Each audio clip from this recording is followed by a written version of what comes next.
An error occurred. What the fuck? Uh-oh. We informed them so they can fix it.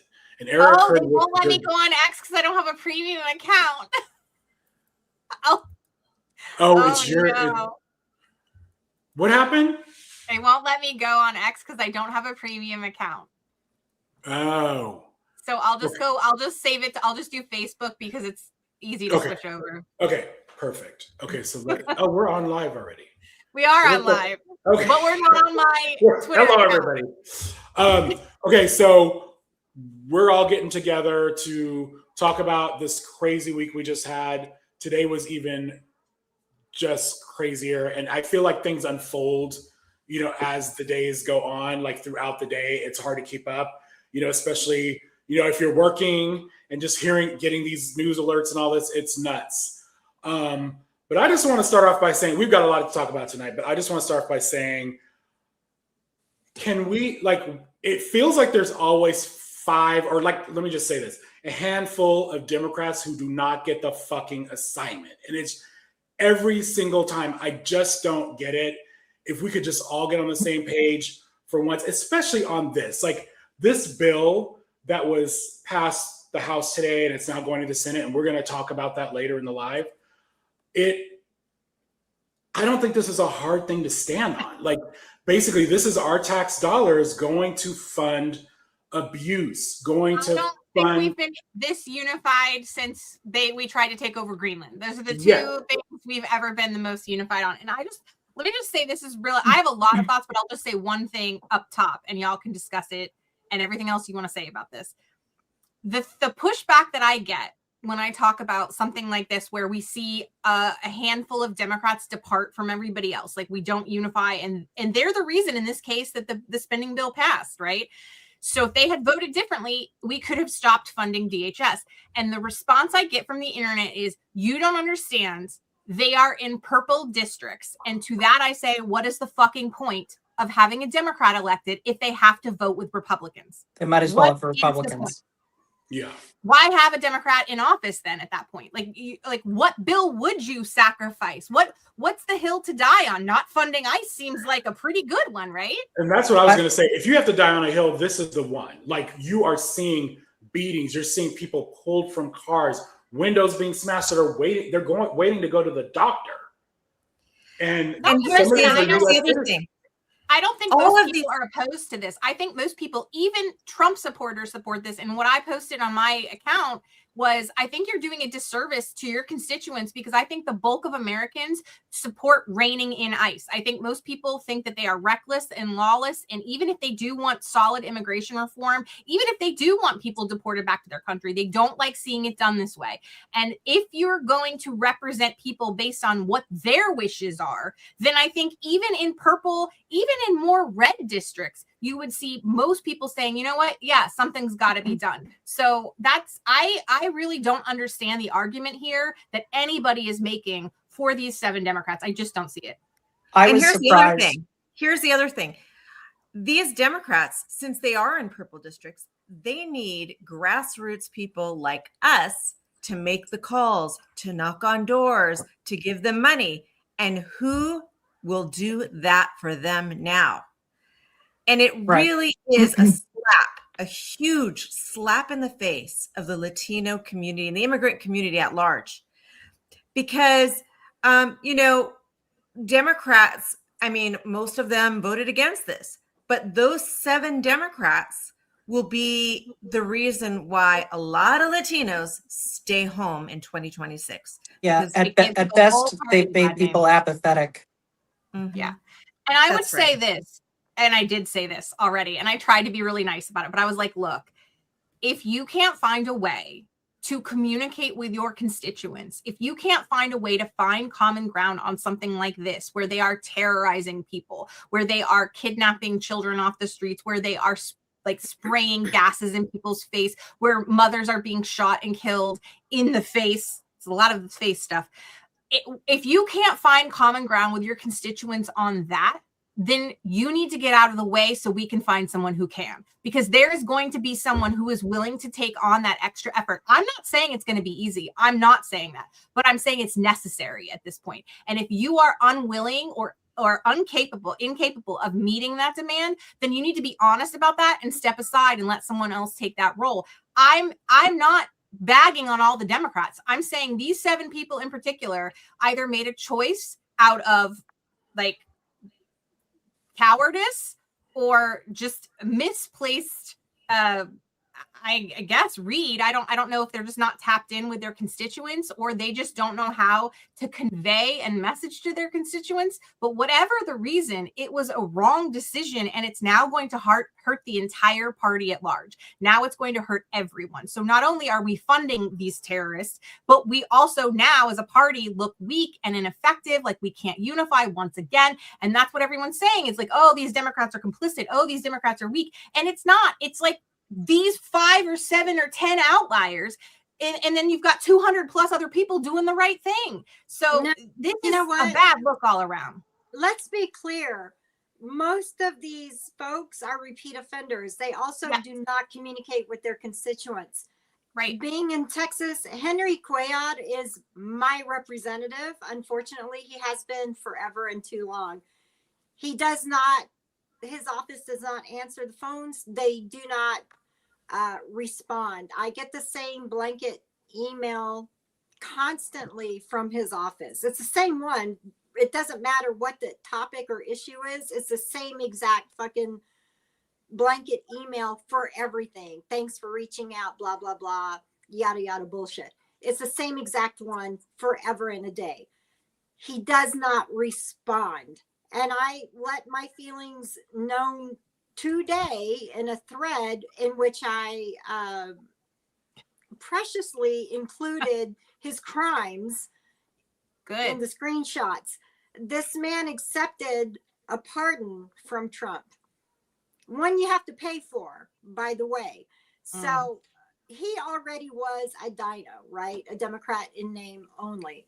He's been this way. He allowed the wall to be built through Laredo, which is my dad's hometown. He has always been this way. And now to have paid however many millions for his pardon, for him and his wife, for the multitude of crimes this man has committed, the FBI has raided his home, his offices, all of that. So and that's people get frustrated because the Democratic Party just does not have a way to mentor up and coming candidates and push people like this out in primaries, because again, they're so desperate for votes because they can't rely on their constituents the way that Republicans can. And it's hard to lift up people primarying him when leadership in the Democratic Party keep endorsing this man. Yeah, every single election cycle, we have a progressive, Jessica Cisneros, who has run against him twice. She has come this close to beating him, and during early voting, leadership, all of them come out and say, nope, he's our man. Come out, vote for him. The entire Democratic Party endorses every him. damn time. It's so frustrating. They have got they've got to be willing to take a loss. Okay, they've got to be willing to maybe take a loss now, or they're going to lose the whole ship. Is the problem, right? Yeah. That's what it is. People, this election cycle are so frustrated that we're not going to put up with this anymore.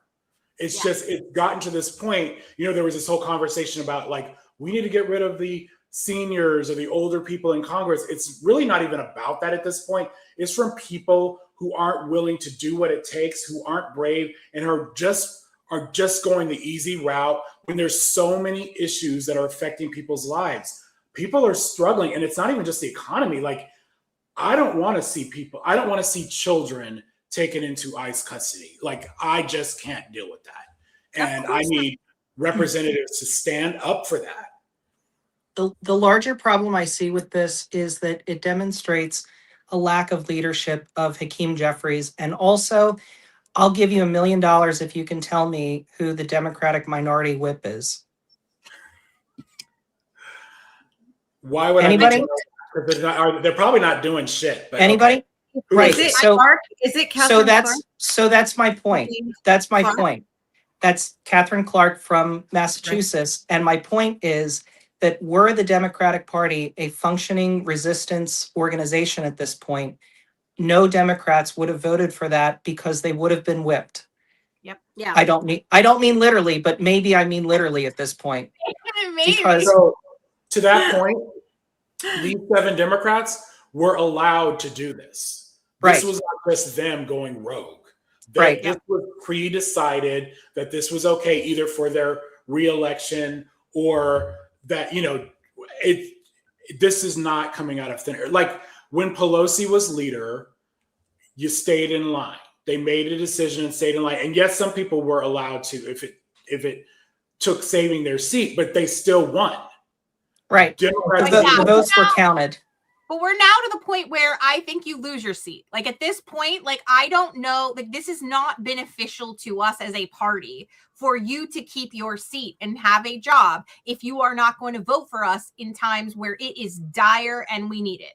Like that, this isn't one of those times where, oh, it doesn't matter because we would have lost anyway. There weren't enough votes. I mean, I still think that's cowardice and it sends a bad message for them not to be unified. But okay, you can make an argument with me if this bill would not have passed. But if we get so close that we're within a 1 or 2 votes of this bill passing, or maybe like we could conceivably convince a Republican to come over, maybe that you can't, that's unhelpful to us. I don't care if you have your seat at that point. I'd rather you not. And then we can truly say to the public, hey, the Democrats don't have a majority. If you put us in the majority, we can do something. Now you're like, well, you got to put us in the majority plus 7 because we've got these other people that don't give a shit. Like, you know what I mean? Like, it's like now you have to not only meet a threshold to beat the Republicans, but you have to beat them by such a convincing margin because you have all these stragglers, these like Joe Manchins and like whatever the hell, Kirsten Cinemas that are never going to vote on party lines. You don't see that with Republicans because they pick like 2 issues. They're like, hey, do you like abortion? No? Great. Do you like guns? Awesome. And also, do you want to deport some people? Cool. Now let's run the country. And that's how they do it. And it works for them. And I'm not suggesting that the Democrats do that, but I am suggesting that they step back and maybe take a broader look at this and just say, hey, we're going to all get together on the same page that this is fascism and it's bad. And we can pick a different word for it that everybody understands. We don't have to pick fascism if that seems too hard. We can just pick Nazis. I know that's oversimplifying, but people are going to get it, right? We can just pick a word and we can agree that uniformly we all don't like this and even acknowledge that. Go to your constituents and say, hey, this is going to have to be a bipartisan. We're going to all have to just agree together that we don't want to see children treated this way. That we don't. I'm totally suggesting we do that. They need to learn from the MAGA playbook here. Yep. They are horrid and they are horrid in lockstep. They can say whatever they want to say behind closed doors. And I'm so sick and tired of hearing Democrats saying, oh, my Republican colleagues, they really don't like Trump. They really don't like what they're doing. They don't give names. They don't say shit about it. I'm tired of that. Drop the name. We want to give it to me. It's time for scorched earth. That playbook and be in lockstep. We don't like Nazis. We don't like that playbook. So they're not listening to the people at all. Yeah. But go ahead. And the fact of the matter is that money, they're going after immigrants, people of color. They're also going after citizens. And it's going to be citizen Democrats. They're going door to door asking, who are your Asian neighbors? It's not going to be long before they're going to be going door to door asking, who are your Democratic neighbors? Yep. And they just gave them $10 billion to do that. I don't think That's people shocking. are paying enough attention to the internal memo saying that ICE is now, according to their internal logic, able to forcibly enter homes if they think that there's an illegal that basically makes the Fourth Amendment null and void. And if you think that that's not going to be used against you, then you're foolish. We're going to definitely get into that.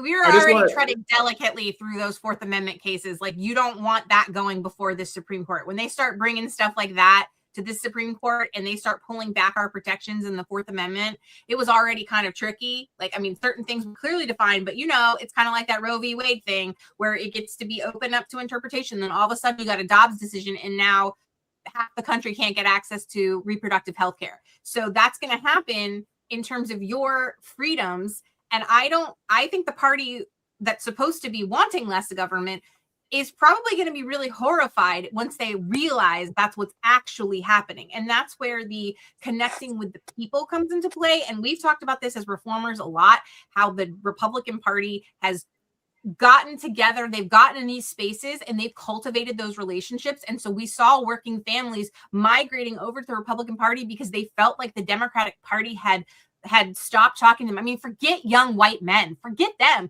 Talk about everybody. Like the Democratic Party just basically writes people off and says, you should just know that we don't like Nazis, so come vote for us. But you can't, that's not how politics works. The Republican Party knows this. And that's part of the reason why they have such loyal constituency. Like, obviously, partially because they only believe in like 3 things, but also because they go to these people and they say, hey, like, we care about you. Not really. I mean, that's a total lie, but we're going to tell you to your face that we do. And it's convincing enough that people believe it. And the Democrats don't want to play that game. And until they do, this is what we're going to have. These 7 or 8 people who pretend to be Democrats sometimes, that lower our stock altogether and make the party as a whole not a very sellable party. Every time. I want to share something with you guys. So when we look at a list like this, like these people that, oh, we're going to basically vote with Republicans that aren't listening to their constituents, that aren't even looking at polls, because the polls are definitely against ICE. I think we need to pay attention to Jared Golden, because to that district. He's not running for re-election, but there are some people that have stepped up, to run. We need to look at who these people are. But the key thing about Maine, like, I think this is an interesting district we're talking about. Maine right now, ICE is going into Maine and they are snatching people. Maine. Okay? Yes. Maine. You ain't safe in Maine. You're not safe anywhere. Okay? Yeah. So this is someone who voted against or is voting to give ICE more funding when he has to be aware that they are snatching people in Maine. Like, this is fairly new that this has been happening. And Maine, are they called Mainers? What are they called? Mainers. They're not good with this, and this is just the beginning.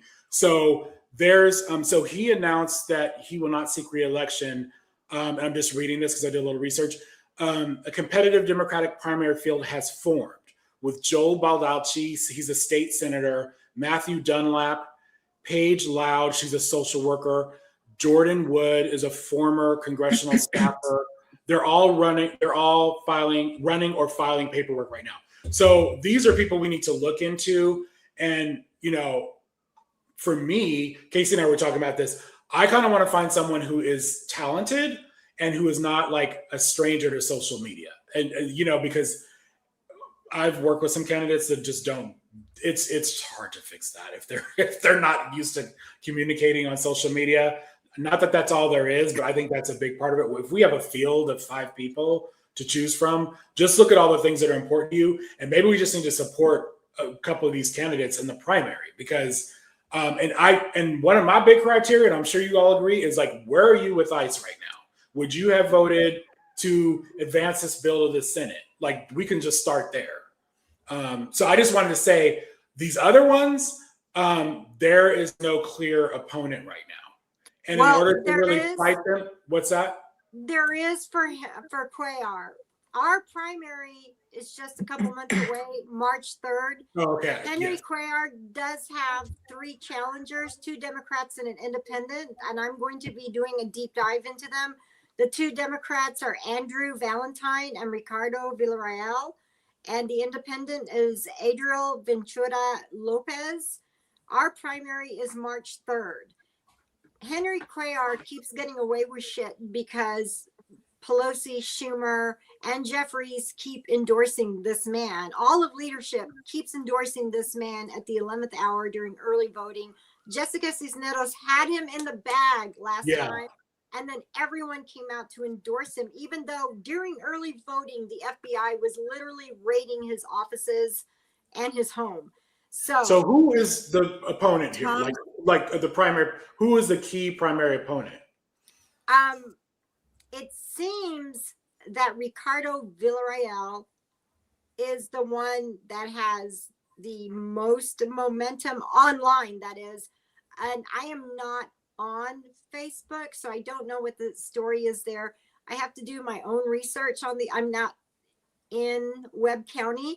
And the Democrats do not have a large presence in South Texas. They just don't on social media, any of them.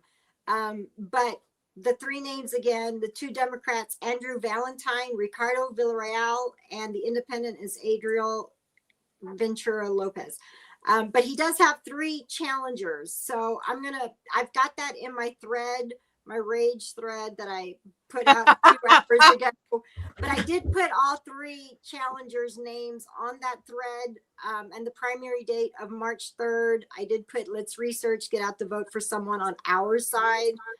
I mean, these people need money. That's the thing. We've got to see who has the ability to raise enough money to go after him, and who's a good candidate. Like, when you see them in person, do they have the charisma to beat him?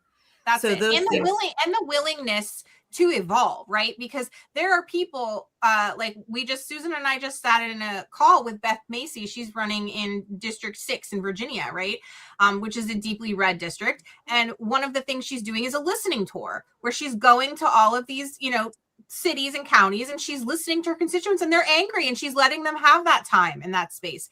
And she's not afraid to do that. And I think that that's part, if you're out there, you're doing what's right for the people. And if you really are opposed to Nazis, like if that's your platform, then you should feel pretty good about going into a district like that and hearing what people have to say and seeing how you can help solve those problems and being honest when you can't and being honest with why you can't. And I think that underestimating people like that are moderates, I know you can't solve all of the cult problems. I get it. But like the moderates and the people who are really just trying to afford healthcare and rent and groceries for their family, they just have been victim to a lot of propaganda from the other side. They haven't heard from Democrats, and they need to hear. But first, they need to be allowed to speak too and know that they have a safe space to do that. And I think the right candidates have to have that charisma that you talked about, but also have to not be afraid to get into it, to get down and dirty and know that you're not going to win without taking some hits along the way. I know that Marie Glusenkamp Perez, her primary opponent is Brent Henrich, I'm not sure. And I know that Don Davis has no opponent, and the deadline has passed to file. So we're stuck with him. Tom Suozzi, you have till the 30th or the 31st of March to file. So maybe we can recruit someone amazing. Yeah, I mean, unfortunately, he has a lot of support, but I'm about sick of him. Like, because I mean, he was supposed to be a good. Anyway, never mind. Let's move on. Marie Glusenkamp Perez has. I mean, I knew immediately like she was going to be on that list. She is every single time. I mean, the people in Washington must be in that area specifically. If you have voted even kind of along Democratic lines, ever have to be so frustrated because she was also one of the ones that voted to censure Al Green. Al Green. Yeah, she voted for that. There's a bunch. Susie did too. Didn't Susie also? Yes, he was too. Mm-hmm. Yes, Suozzi keeps doing this over and over and over again. Okay, so we're going to circle back to ICE and the bill and everything later, but we are going to come back to this. But we need to talk about. There's a lot we have to get to. We also have to talk about Trump and his hand that he knocked on a table. So Jack Smith testified today for 5 hours. Now, I don't know about y'all, but I was working, so I didn't hear a lot of it. I heard some of it. What did you guys? I listened to a bunch. What's that, Chris? I listened to a bunch of it. Okay, so talk. What'd you think?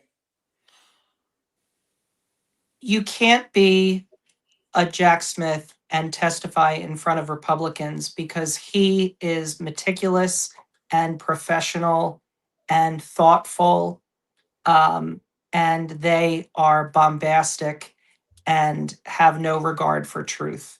So one exchange that really stood out to me was with Jim Jordan, and he was berating him about the amount of money that he spent.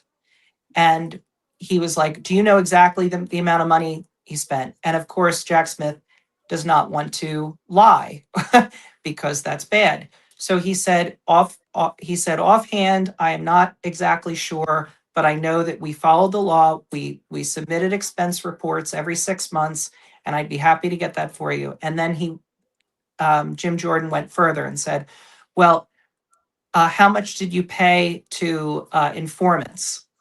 And again, Jack Smith said, I don't remember offhand, but I'd be happy to look that up. And I know we put that. And he said, do you know you gave $20,000 to one informant? So Jim Jordan was painting it like Jack Smith bribed people to testify against Trump in order to bring him down. And that very much that's a microcosm of how the hearing went. And the Democrats that questioned, I didn't think hit back hard enough. And I think that obviously they don't have control of the committee. And so their hands are slightly tied, but it's going to be very easy for Republicans to spin his testimony into, see, it was a witch hunt. See, it was the Biden administration using the Justice Department against Trump. And I'm incredibly frustrated by that. And I'm also incredibly heartened by the fact that he truly was the most professional person you could have had. He is a phenomenal lawyer. He's incredibly intelligent. And I am irate with Biden and Merrick Garland that they didn't start this process sooner so that we wouldn't be in this hellscape of a timeline.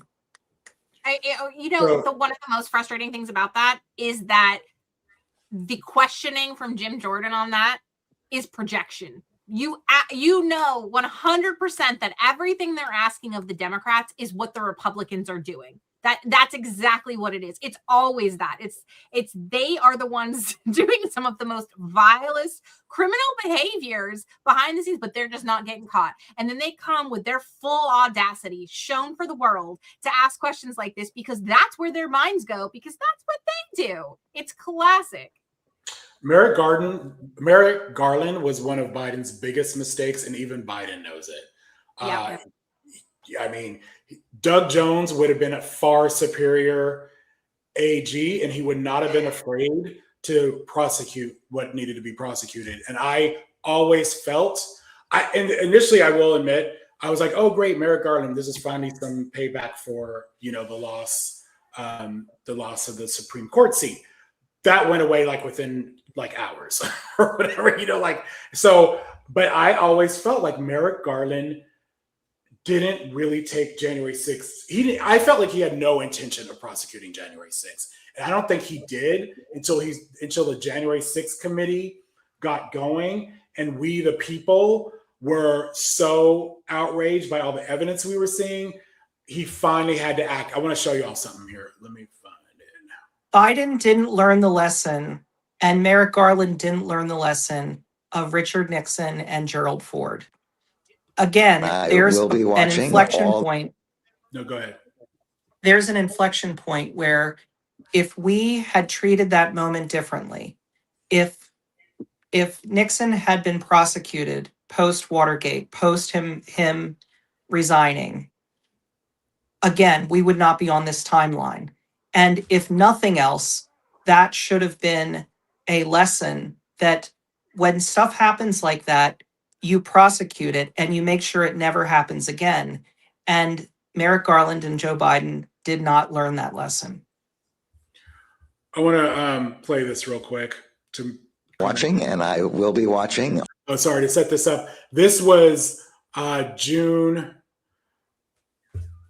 13th, 2022. I wrote that down.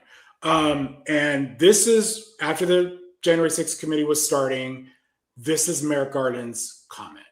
Watching, and I will be watching all the hearings, although I may not be able to watch all of it live, but I'll be sure that I'll be watching all of it. And I can assure you that the January 6th prosecutors are watching all the hearings as well. There's nothing that's coming in the way of our investigation. We are proceeding with full urgency with respect, as I've said. I don't believe that. They were not going with urgency on their investigation. No. And I don't think they really got going until January 6th committee was really deep into their findings. And I think if Jack Smith had been appointed earlier, we might have gotten Trump out of It seems like they did it backwards. In my mind, what's the point of the Department of Justice? So the House should have been getting information from the DOJ's investigation, not the DOJ getting information from the House's investigation. That seemed absolutely asinine and backwards. Like I had PTSD. I didn't even want to listen to Jack Smith's hearing because we were all so hyped up for the Mueller investigation, right? With all the Superman memes and all that kind of stuff. And then the Garland special counsel and nothing, and then nothing, and then nothing. And now we're all hyped up for Jack Smith. And I'm like, you know what? I'm not falling for this shit again. But remember when we thought that was going to be it? Remember when we thought that was going to do it? Yeah. It's hard because you watch Merrick Garland and you think, if we had done some things differently, and this, by the way, everybody wants to blame Ruth Bader Ginsburg, but there's a lot of blame to go around, and she's probably one of the least on my list because part of the problem is that the Democrats did not use their influence to stop them from just doing whatever the fuck they wanted with Supreme Court justices, right? Like they sat on that appointment for a year. And how? Like, how are you not in the media making that a big deal every day? They just waited. And then Merrick Garland probably would have been a pretty good Supreme Court justice, but he's a terrible he's awful running the Department of Justice. Like he could have maybe he could have been a better justice. And that's the problem is now his legacy is completely ruined. With everything going on right now, and all of the, I don't know my American sayings, hubbubaloo or whatever. Hullabaloo. Yeah, with the blue salami coming this year. Are my hopes up? Okay, I'm trying to keep very level about this. Do I think the Democrats have any game plan in case that doesn't happen? No, because they had nothing in the hopper if Trump won in 2024. They had zero plan. They had zero contingencies for us. Nothing.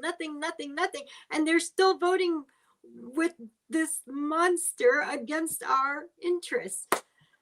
It's very hard. I will obviously keep fighting for our best interests in Texas. I'll keep doing that. And I know some of us were in a meeting this morning where we had to fight for immigration to be put on the fucking table just this morning, where people in leadership were saying, let's not talk about Minnesota. And for the very few Hispanic activists on this call, we were screaming into pillows, having to put ourselves on mute to be like, are you fucking kidding us? That's what the entire world is talking about right now. We have to talk about this.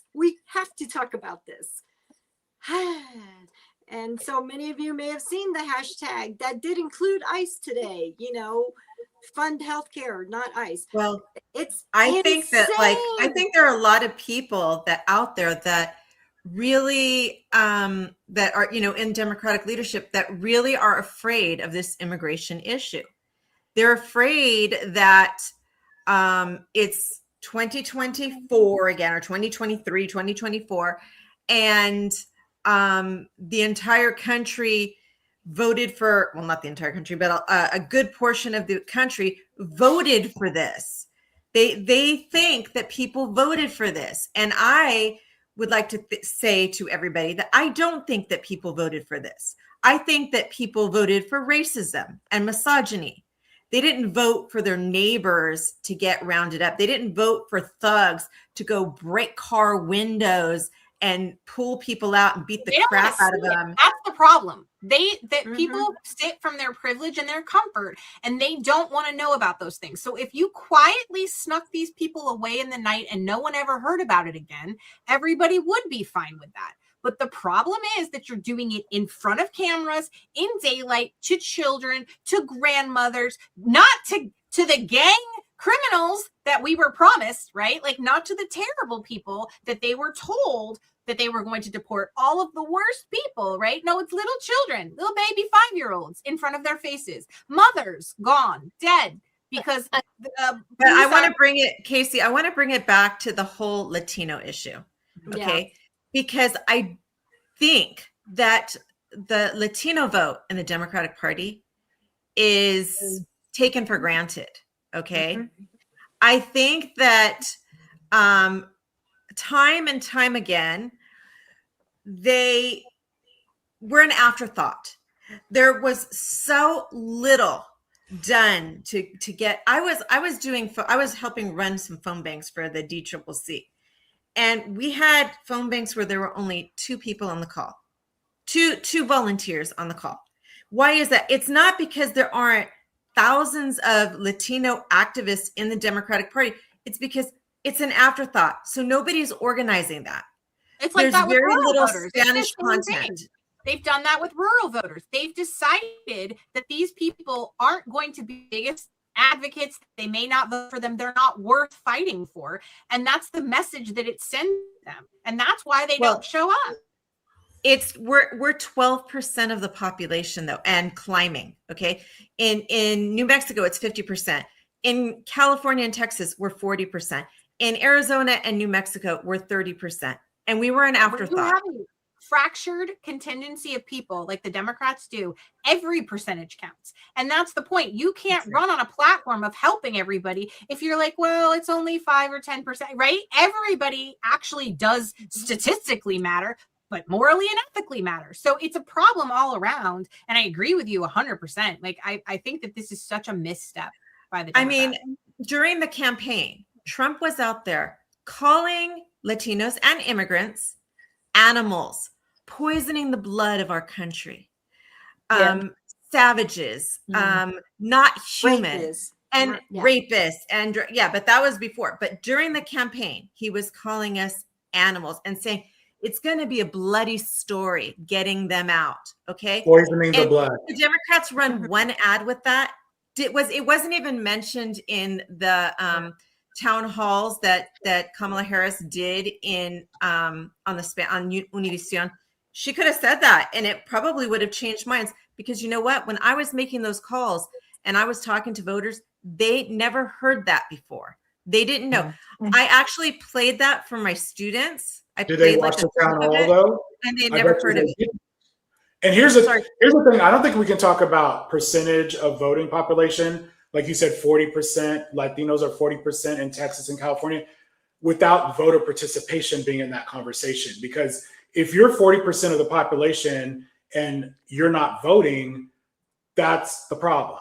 So if the Latino population voted in higher numbers, and maybe they would, like, I can't wait to see the numbers in 2026, because they should be very activated. Well, voters coming out this year will be because of what is happening. It'll be in spite of the Democratic Party. The fact that we had to bring up this morning that now, and we hated even having to bring it up in this way, but that the Latino vote right now is the opportune time for us to try and capture it and to be on our side right now, to invite us to a table that we are never invited to, that we had to even bring it up that we mattered was insanity. It was just insanity.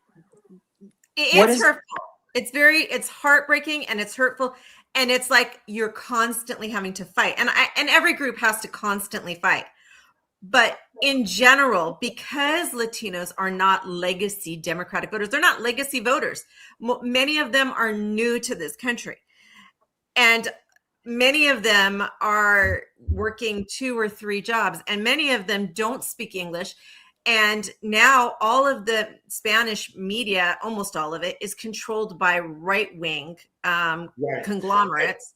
Because we talked about that before. Democrats do not engage with the Latino population. They don't know what the fuck they're doing, and they don't even try. They wait. Like the last 2 weeks of the campaign, they panic. Oh, let's put our regular ads into Spanish. Let's translate them, and then they get an intern.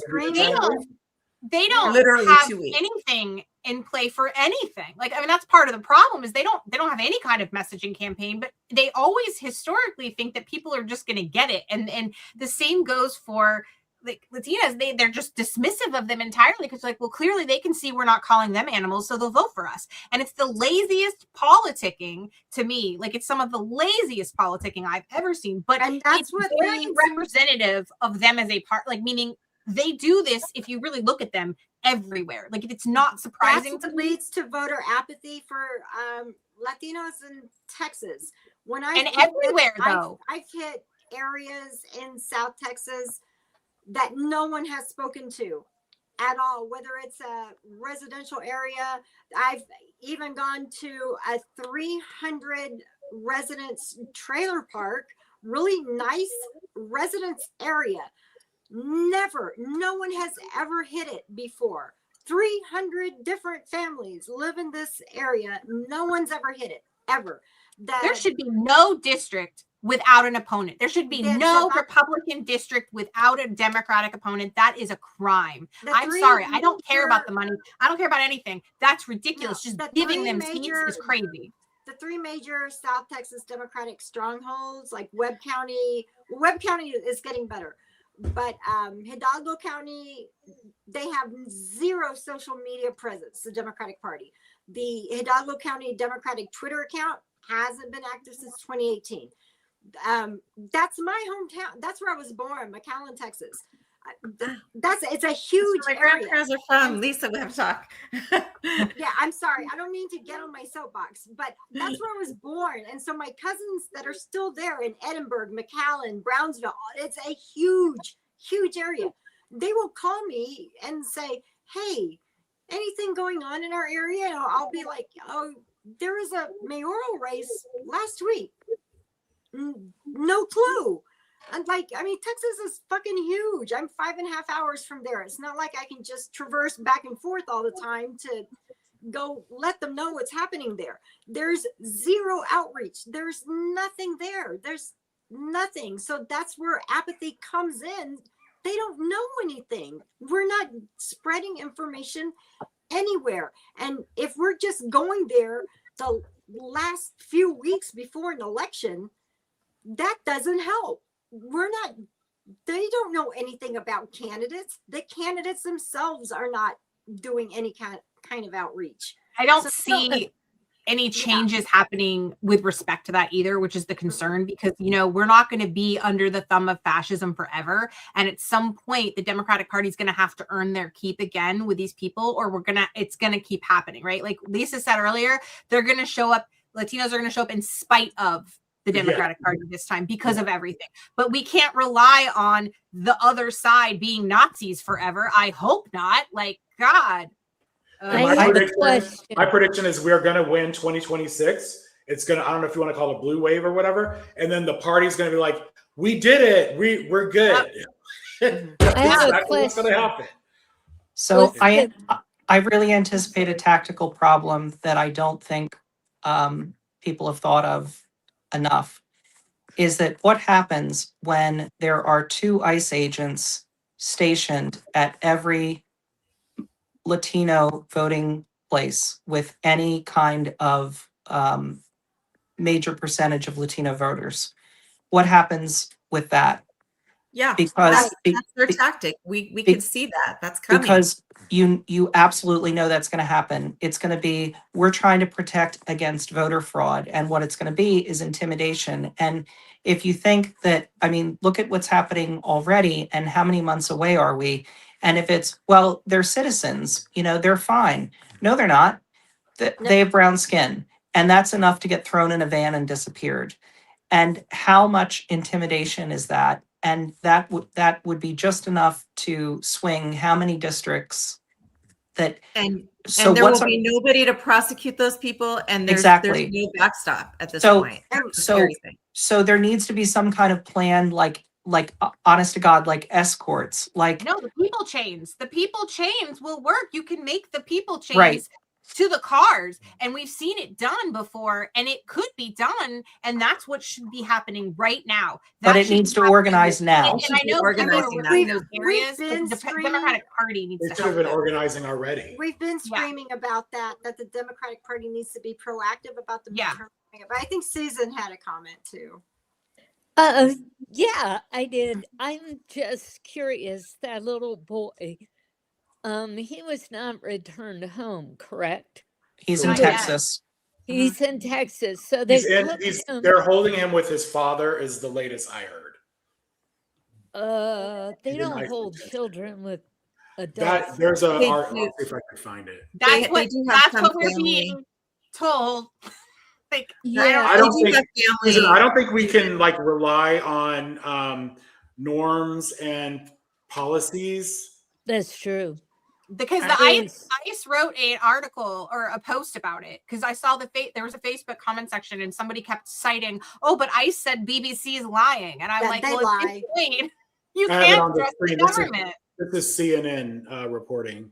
The It's just- facilities here in Texas, I will tell you right now, they separate them. They keep the children separate from the parents. I mean, I hate to use a child It says as Texas. a I don't poster know. child, but Well, my God, it that's says just- it says with the father in Texas. Right. You can very well parse that to they're both in the same state.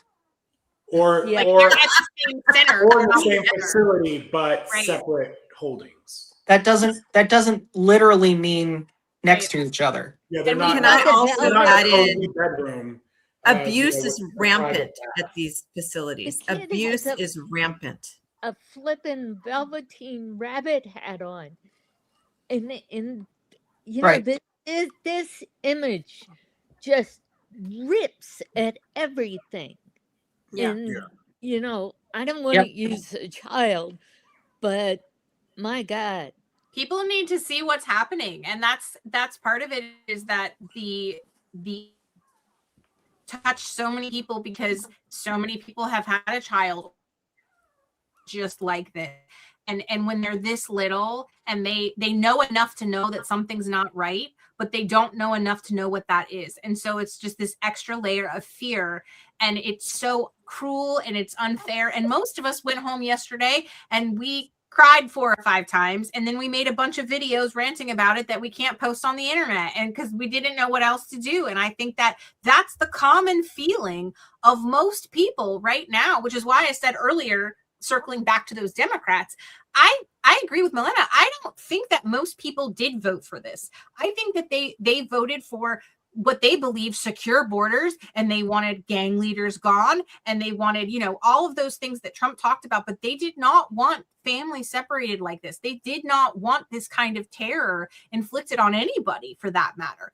Even some of the more staunch Republicans. And I think the Trump administration knows that. So I think I'm concerned about what is going to happen when we don't see anything, right? Because like Milena said, at these detention centers, like we knew when they opened Alligator Alcatraz, right? Like the awful, deplorable conditions, the way that people are being treated, and they're not giving people access. Even the people that are supposed to have access, like these representatives, remember, they're arresting people when they show up to try to look at the centers.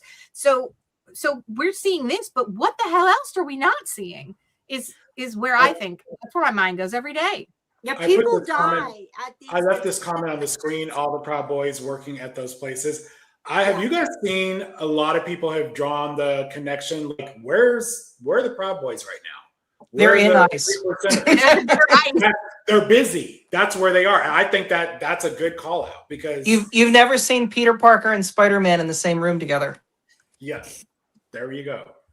No, No, let me You tell know, there have been about article something. after article about Nazis working in, like people with Nazi account working, being administrators in some of these facilities. They have And it's Nazi very scary. tattoos. And you see articles about sexual abuse. Oh, I don't know if I'm allowed to say that. You're allowed to, you see articles about, you know, physical pain, physical abuse. And it's very scary. It's very scary.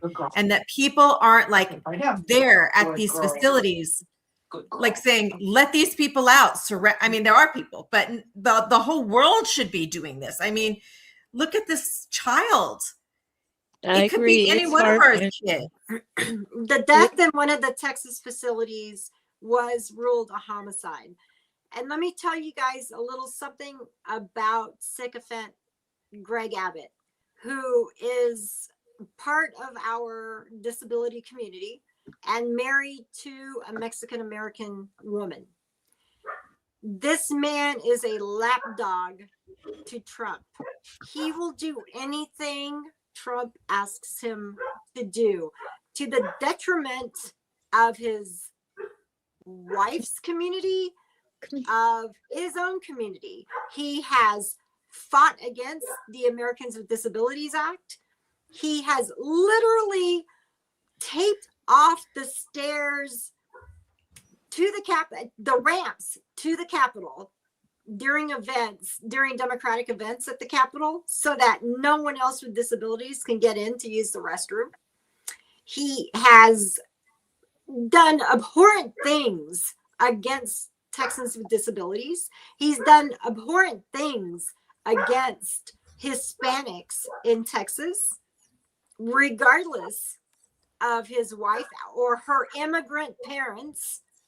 He is a horrid, horrid person. He's put razor wire in the Guadalupe River to snag and kill anyone crossing that river, which, by the way, that river gets such a bad name. It is beautiful. The landscape along that river and the mountains are gorgeous. And he has made it a death trap. That's who Greg Abbott is. He is up for re-election this year, and we have great candidates there too. John Cornyn is up for re-election. Great candidates against him.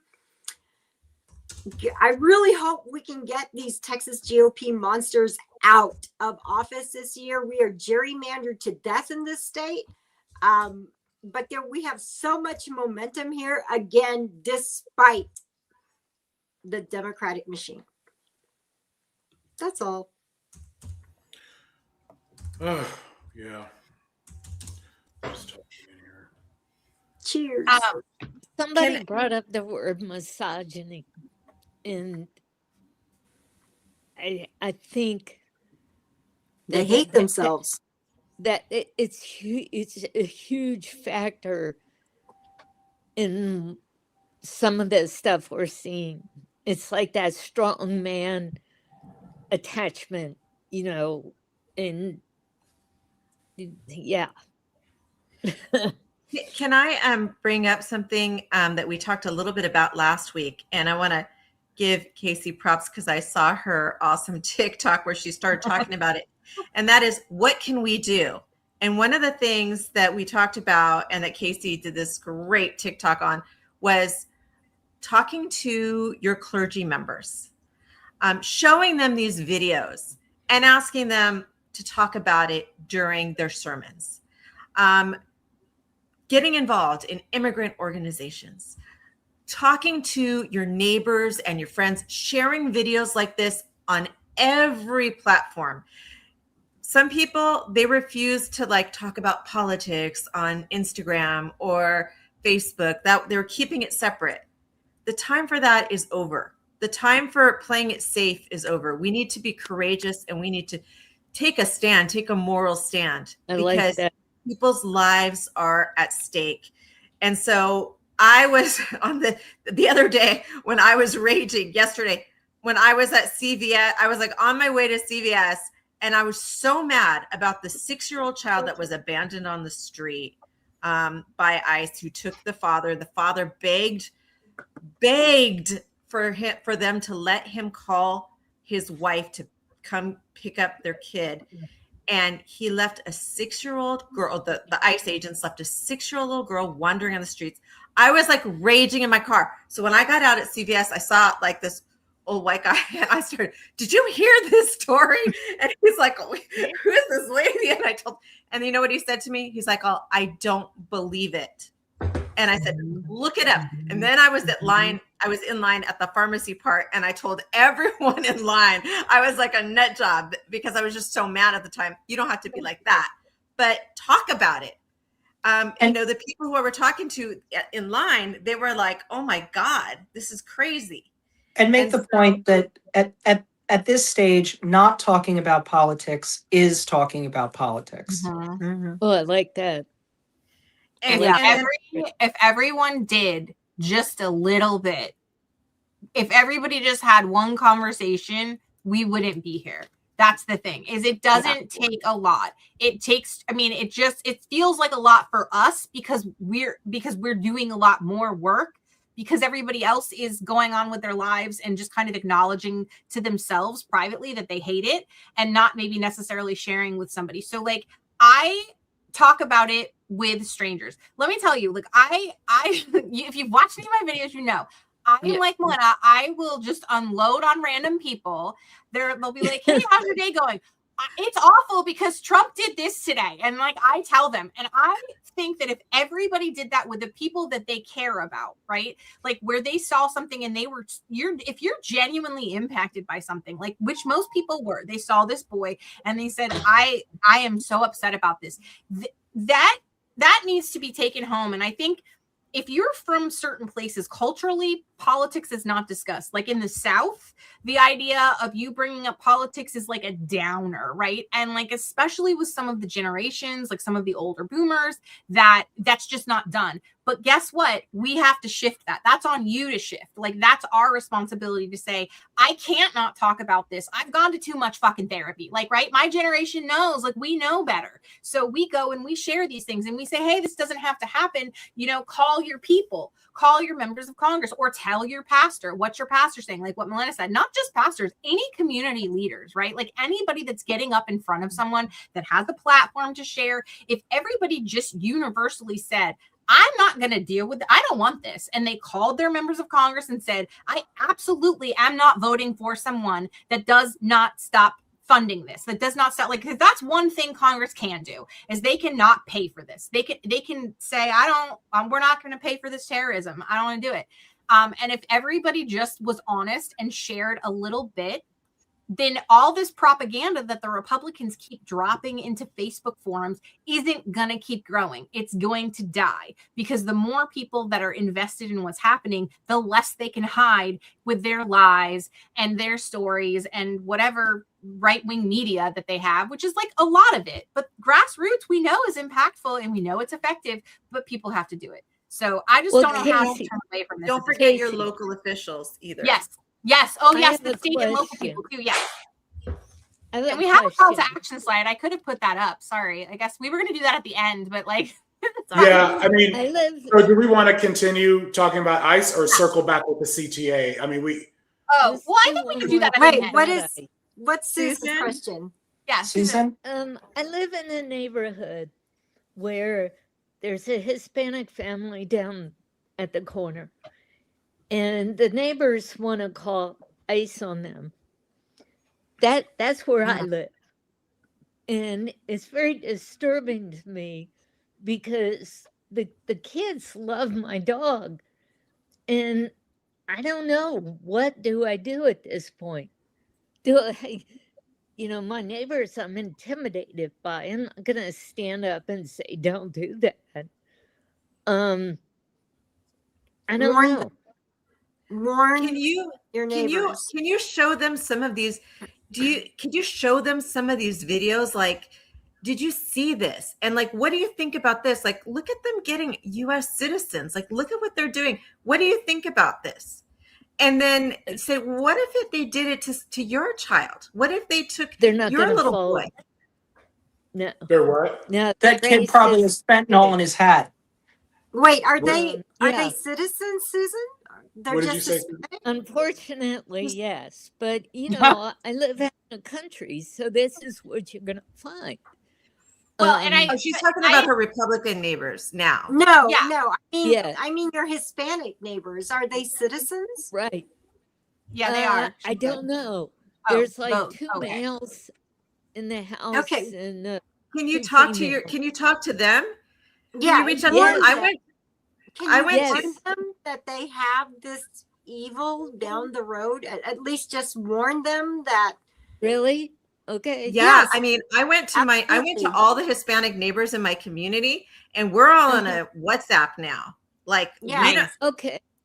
Yeah, we're they like need on to be WhatsApp, warned. and Great advice. I bought whistles. I will do that. Neighborhood groups like that are really a great way to do it. But also, I want to encourage everybody, just because I think Susan's story is not unique. I think that that's happening everywhere. And so a couple of things. Number one, you're not going to convert somebody, more than likely, you're not going to convert somebody in a conversation. It's not going to happen the one time. Like, you're not going to show them this picture of this little boy and suddenly they're going to be like, oh my gosh, I can't believe I was ever a Republican. That's not going to happen. And I know you know that, but I want to remind you that so that you take that to heart and keep that with you so that you know, number one, it's not your responsibility, right? They are going to make that choice for themselves. All you're doing is sharing your feelings about it and your information that you have, right? As a friend, as a neighbor, as whatever. And like the conversion, right? It's just like with any kind of faith. If it's true faith that you have, they're going to find it on their own. You're just giving them like the steps to get to the end, right? And you're not going to convert everybody either. So that's the other thing. But what I like to think about when I'm talking to people is that it doesn't allow them to hide. Right? Like they can't hide from it that way. Like you're going to, if you're going to believe in this Nazi shit, then you're going to be faced with it every fucking day for me. Like you're going to eat it. You're going to live with it. You're going to see it. I'm not going to let you escape it. Right? Maybe that's antagonistic. I don't know. I'm going to be nice about it. I'm going to be real nice and smile when I show you this horrific stuff and be like, oh my, I'm like really upset about it. Like whatever it is for you and your dynamic. Like some people really respond when you're honest and you're crying, and that's the relationship you have, and that's authentic and genuine. You should be authentic and genuine to who you are and how you would be with them, and that's the honesty. That's the part that's going to sell this, because that's the truth. And that's where the Democrats, by the way, to circle this back, if there's any Democratic candidates listening, that this is where y'all need to take note. Because if you're just being a real person and being honest, like whatever that is, it's going to shine through and people are going to believe you if it's not a script that you're reading. That's different. You know what I told some of my friends on Facebook who were like ultra MAGA, and they were like getting mad that I was sharing some of this stuff. This was a while back. I said, look, in my case, this works, but my families were killed in the Holocaust. So I am not going to let anybody be the good German who doesn't see it. I want everybody to know so that no one can deny that they didn't know it was happening. Yeah. So you could just say, like, I don't know if you know this is happening. I don't know if you thought this through, but if someone is taken, they lose every single thing that they have. And when they go into detention, they're getting all of their shit stolen, like their wedding rings and their passports and their chains, everything that they've got. They lose everything. And do you think that that's right? It's like almost like theft. Do you think stealing is right? Do you think murder is right? Do you think that, violence against people is right? Because a lot of these people are getting the heck beat out of them just for living here. You know what? Crazy. I say that I get a T-shirt with that kid's hat on it. Just that blue hat. I love that. I honestly, that's so impactful. And I think at the end of the day that you know more than anybody what the dynamic is between you and friends and other people, but your responsibility is that you've shared it in an authentic way. You've given them the information and you've told them how you feel about it. And at the end of the day, they have to be the ones that make that decision. But if everybody were doing that, then we really wouldn't be here. Like I'm being like, it's not just the government teacher. Like, it's like, that's the truth. If everybody kind of stepped up and shared what's happening, we wouldn't be in this place where people can be propagandized in Facebook. As long as you're physically safe. As long as you're physically safe. Of course. I do want to say something though. First and foremost, if you are friends with your Hispanic neighbors, warn them, please. Yes. Melina has a lot of resources, more so than I have at her fingertips. She can send you to please distribute information to them to give them their rights. In the event your MAGA neighbors do call ICE on them so that they know their rights, that they know what to do. In the event ICE does show up at their door, it is imperative that they are warned at what might be coming their way. They absolutely need to be prepared, because and don't be afraid either. Like, just to like, because I, as somebody who is not, like, I'm not in that community, but I interface with people obviously all the time. I live in a diverse area, right? And initially I was a little like afraid that I might be stepping on someone's toes or like offending them, because I'm just like, here, have some resources. But actually everybody was so kind and so grateful. I was like, I just went to my coffee shop and I was like I knew the person spoke Spanish. And I was like, here, this was at the very beginning when we were giving out the laminated cards, like, of what to do and what to say. And I was like, here, I don't know if you know anybody that can use these, but I have them. I have them take them. And I was really concerned that I was going to like offend somebody, honestly. And everybody was so grateful. So just truly, if you're doing it in the spirit of being a good neighbor and trying to help, like, nobody's going to be mad at you. Nobody's going to be offended by it. Like, you're not breaking the law by giving people their rights. Like that, like, you're doing the right thing. That.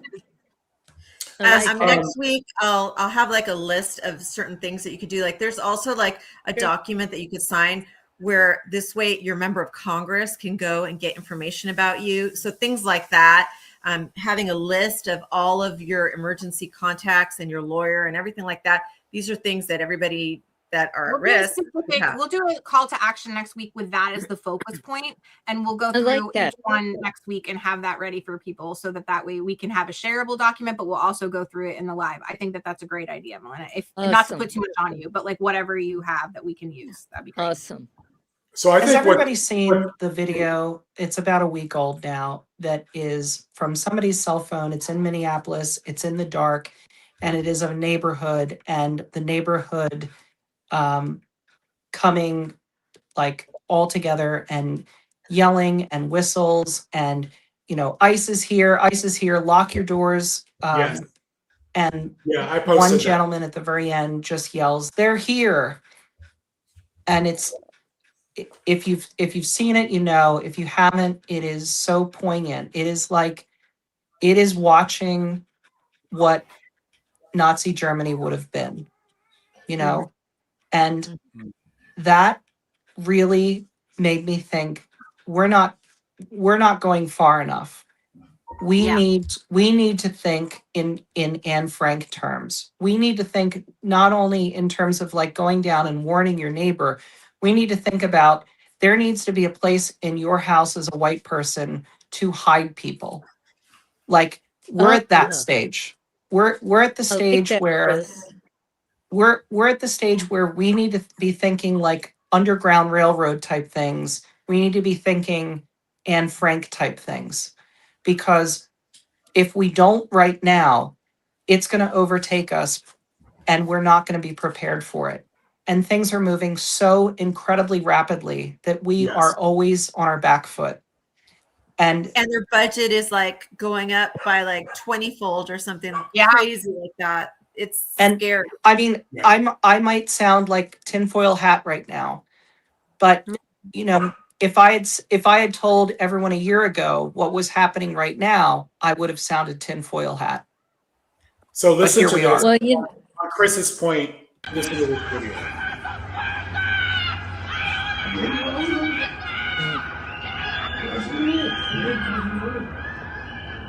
There you go. Stay inside. They're here. I gotta let the puppy out. That's You just know, bone-chilling. by my front door, I have a chain that I wear on my neck, and it's got a whistle, and it's got mace, and and there's a baseball bat by my front door. I mean, we're getting to the point where no one's really safe, but these No. people are really not safe. I want to share this video with everyone. This actually, really choked me up. Yeah.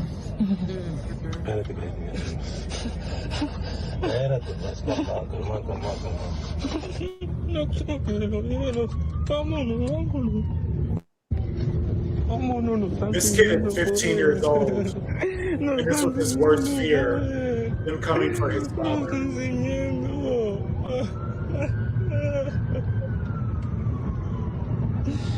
Nos están siguiendo.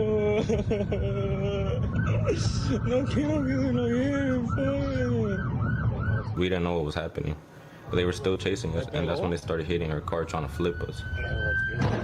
As Arnoldo continues to film, agents appear to ram into the Bazan's car at least 4 times.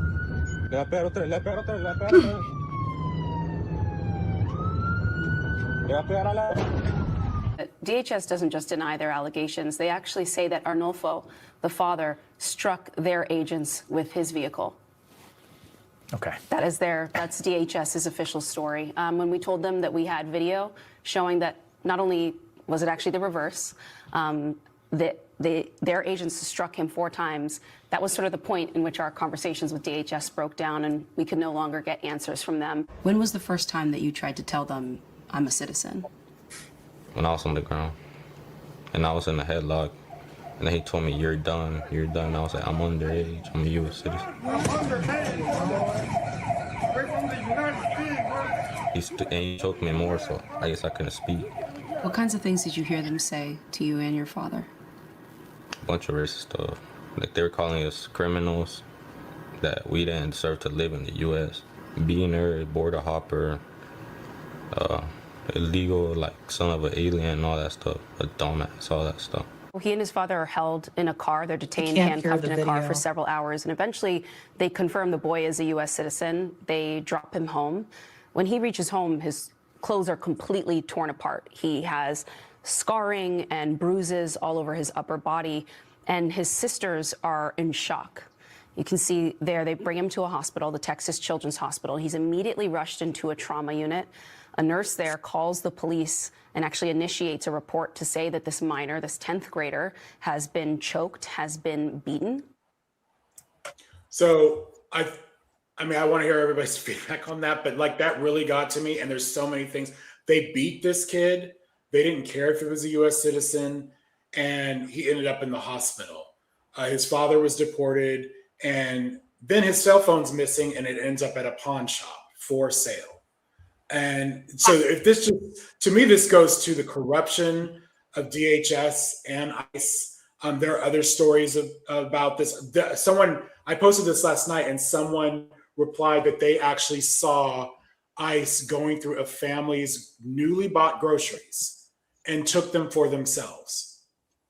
I mean, these are the kind of things that are going on. And the posts, like posting this stuff, showing the videos, I don't think this stuff can be seen enough, because this is bringing humanity to the situation. I think articles are great, and they're really important because it's fact finding. But we have to balance the lies we're hearing out of DHS. Like DHS you heard on this video, they're actually saying, oh, the father rammed our ICE vehicles. No, actually, there's a video. There's a videotape. Actually, if there wasn't a videotape, we'd be screwed. This is the hardest part that we're going to have to convey all of this. It isn't the racism, which is what I originally thought it was going to be, right? Because they don't see people as human, and like that's such an issue.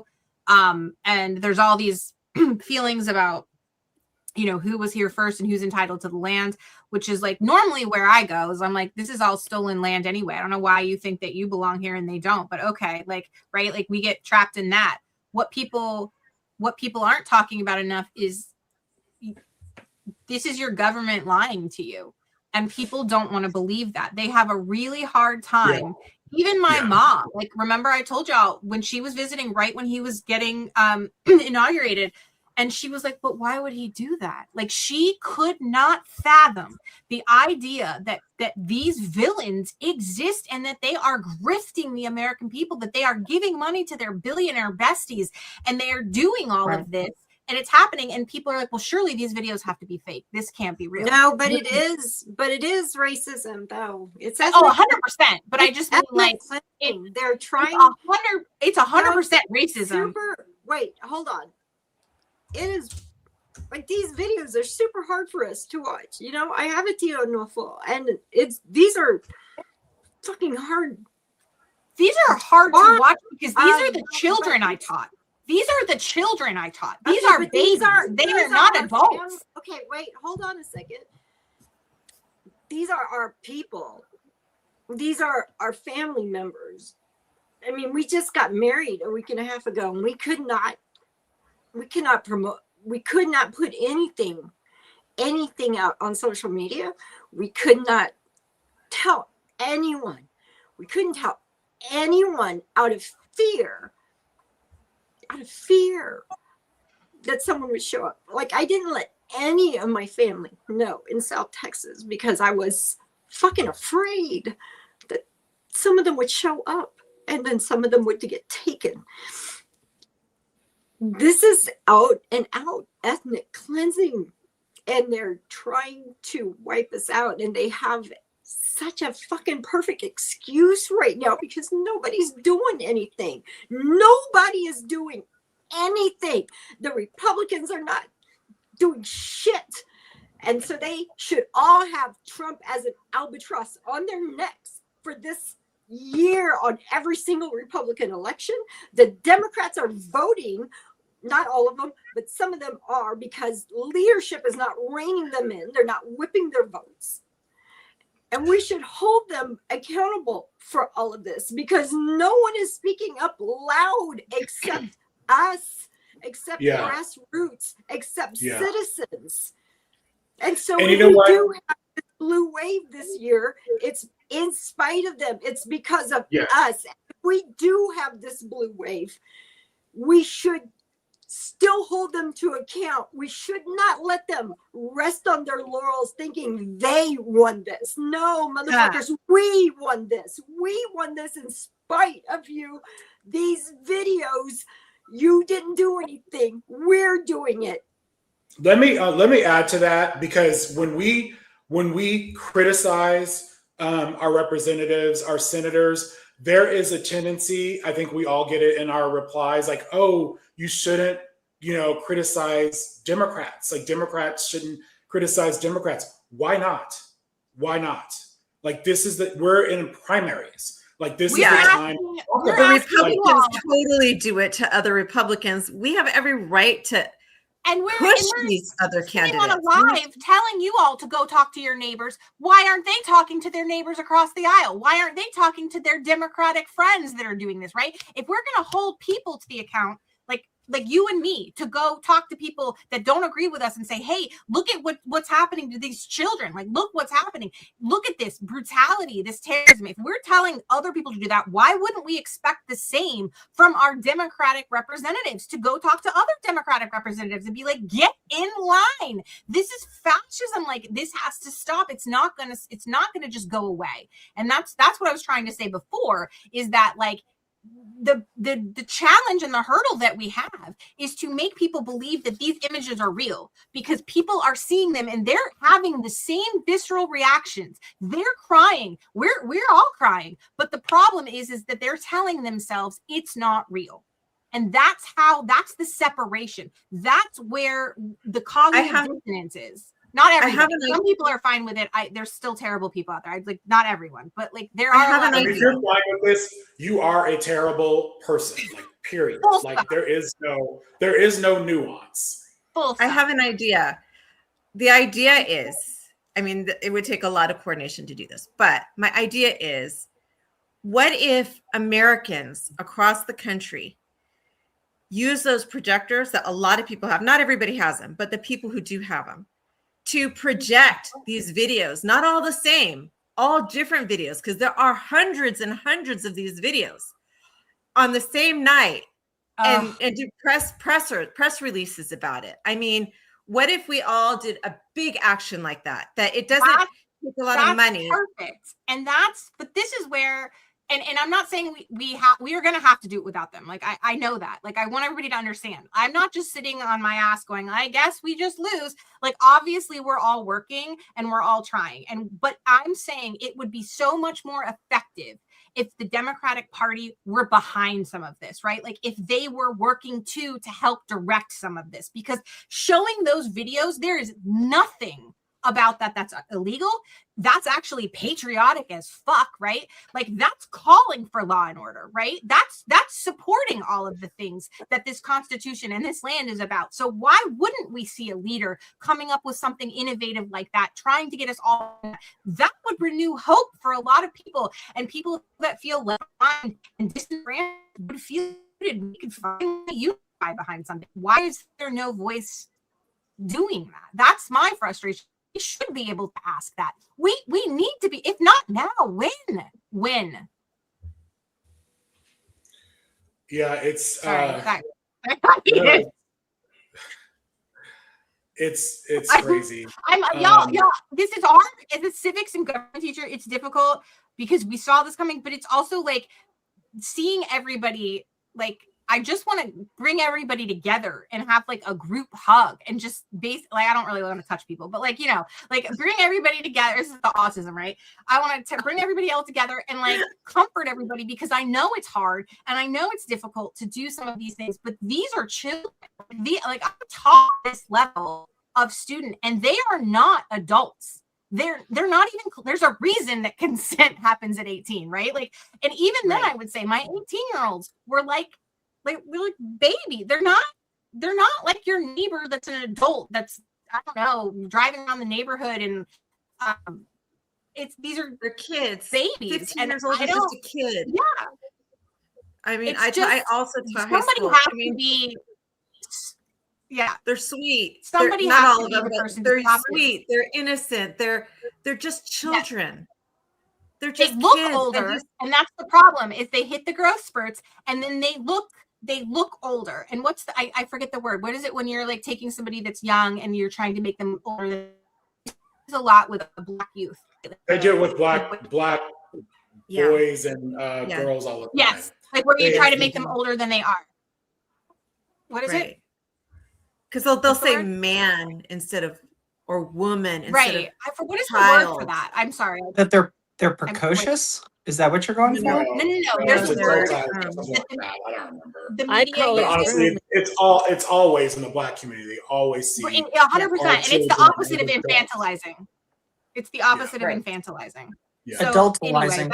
Anyway, you look at them and you think, oh, this is an adult with adult feelings who can handle adult things, and it's so not true, and that's the problem. And I think for me, watching this and seeing this. Again, I mean, I'm in it every single day. And I was just talking to my therapist about this today. She's like, there's really nothing to say because it's not like you can just look away. And that was like, she's like, it's not a question of me saying, oh, well, just find balance, because how do you find balance when you see something like that? You don't. There's a really good question from ECBST, I think. And it's about, what do you do when you're in a community and you don't know what to do and where to go and how to get involved? Well, fortunately, we live in a time, unlike any time in the past, where we can look these things up. And the first place I would start is with your indivisible group, because that's a really great way to meet people who are very passionate, and a lot of people who are like ready to like do the rough and tough and like awesome stuff. Like they're ready to go hang signs on a bridge. They're ready to go do like great big projections on huge buildings. They're ready to do stuff like that. Okay. And then the next place I would go is with the immigrant organizations, because there is so much need right now. Doing things like driving people's kids to school, or taking groceries to people, or making sure that they have a plan, that your community members have a plan. The immigrant organizations, there are so many out there, and there are so many very good ones, and there are also some scam ones. So you got to be careful and look it up and read some reviews. But that's a really great way to level it up, and a great way to meet wonderful new friends. And I was able to meet, what I did during the Prop 50 campaign was I canvassed for the Democratic Party in my own neighborhood. So I found out where all the Democratic houses are. Primaries are coming up throughout this country.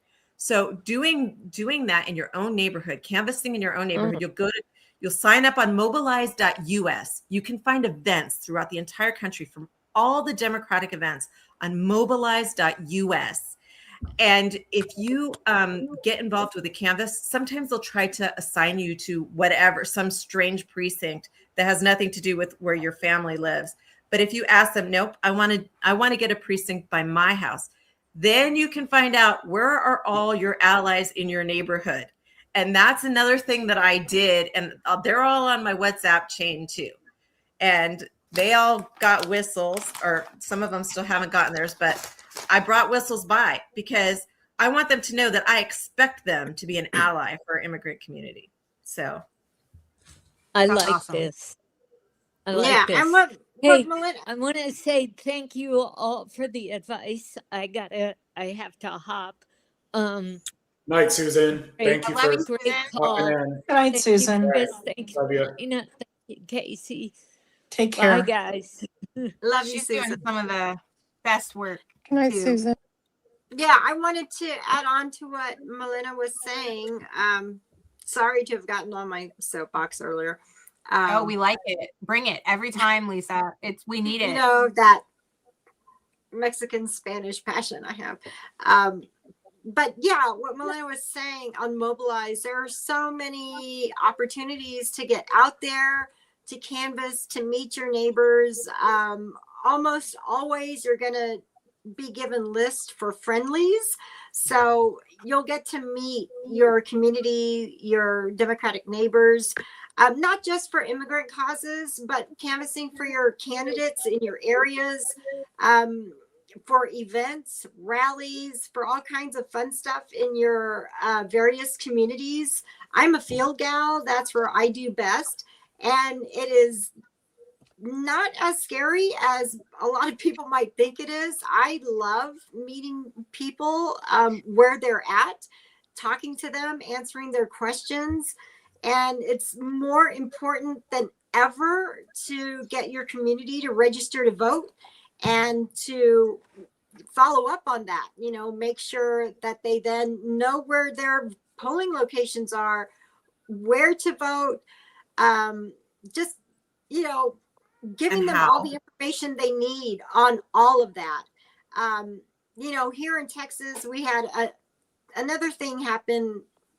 I don't even know what today is. Thursday. Okay, yesterday.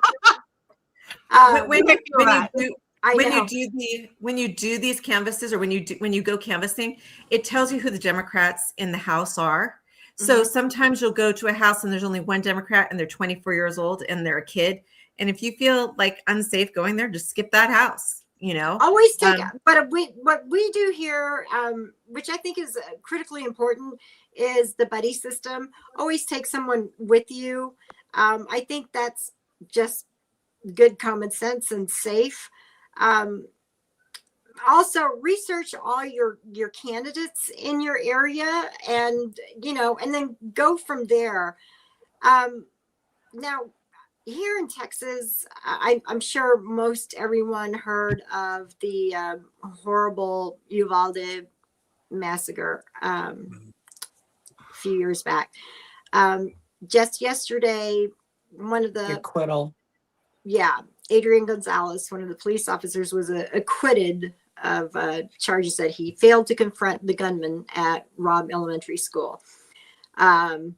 Go figure, 370 law enforcement officers, 77 minutes, 21 people, 21 souls gone. Law enforcement has no obligation to protect or serve, which is ridiculous. And by the way, all of those that huge stack of paperwork that you have to sign as a parent for public schools at the beginning of a school year, I know too much about this. Worthless. Schools are protected by sovereign immunity. I have been through a federal lawsuit in the great state of Texas about this. We won. Very high bar in the state of Texas, but Greg Abbott. Anyway, yeah.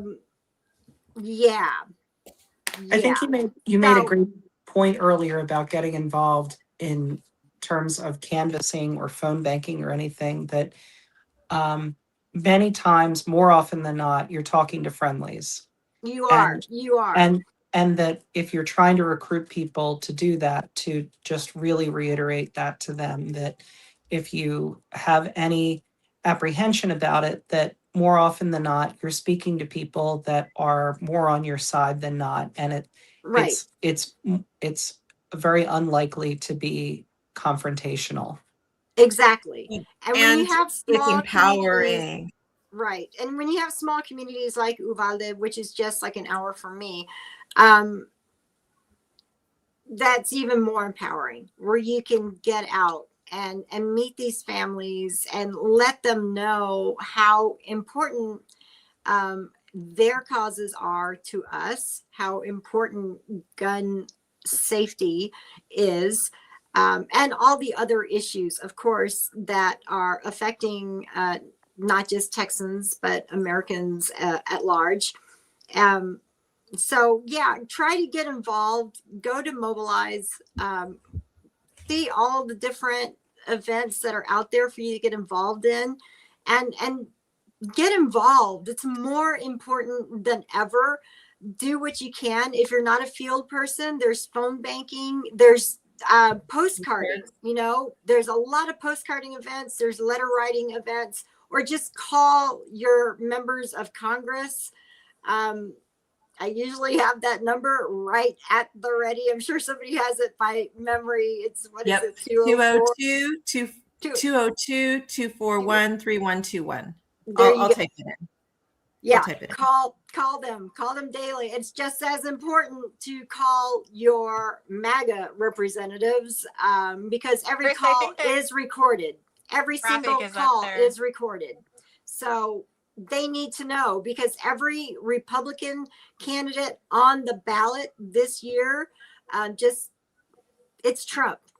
Trump is an albatross on all of their necks. They're all complicit. No one has spoken out to protect us, to defend us. None of them have. So Trump is on every Republican ballot this year. So make sure you voice your concerns to your Republican senators and representatives. It's just as important as making sure your Democratic representatives and senators know your concerns. So please make those calls. Okay, I'm off my soapbox. Thank you. I think there's a graphic. Look at these numbers. Someone posted the Economist numbers, which show Trump is underwater in all of these states, red states.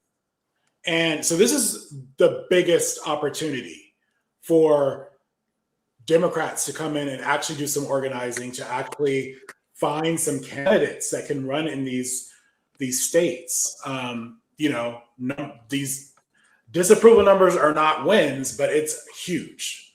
Huge. It's huge. And so this. And if you look at our margins of wins for special elections in 2025, they were what year are we in, guys? 2025. They were ginormous. Yeah. We made huge swings, huge gains. Virginia was a really good test case. Yeah. Okay. Casey, are you there? So I'm here. Let's talk about Trump a little bit here. His health. Well, first of all, his jaundice skin, Casey pointed this out earlier. I think that's makeup, though, because it doesn't match his hands. But then I sent a couple messages to some of my friends that are into makeup and stuff, because I know that when you get this kind of yellow hue, like it's oftentimes because you're mixing other colors together. And I'm wondering what kind of color corrector he has under there. I know, I'm serious. I think that they're color correcting and trying to change, whether it's bruising or like something underneath that. And then that's creating this kind of like weird pallor that he has. Also, he probably might be a little jaundiced, but if you can see the whites of his eyes, then it's not that serious, unfortunately. So anyway, there's that. But I'm waiting to hear back from them. I am curious because there's something has gone amiss here. Like, well, and the other thing is, this is the other hand, right? This is the hand, like the hand that we first saw with the bruising was his right hand. This is his left hand. Yeah. I did hear that sometimes there are some medications for dementia that are given through an infusion, like intravenous type of infusions. So there's a lot of speculation. And they go, we talked about this. It's like usually every 2 weeks or once a month. And that would explain why we're seeing this kind of like, sometimes he's just absolutely like the presser. Was it yesterday? What is time? Yesterday was the long, crazy one. Okay. So, well, I mean, every day is, but like yesterday was especially bad. And he was so cognitively like all over the place. And then I really think that he gets this go-go juice. Like they basically embalm the man and like keep him going in front of everybody, and then it deteriorates. Like, and then they just have to keep doing it. But what's interesting about those dementia medications?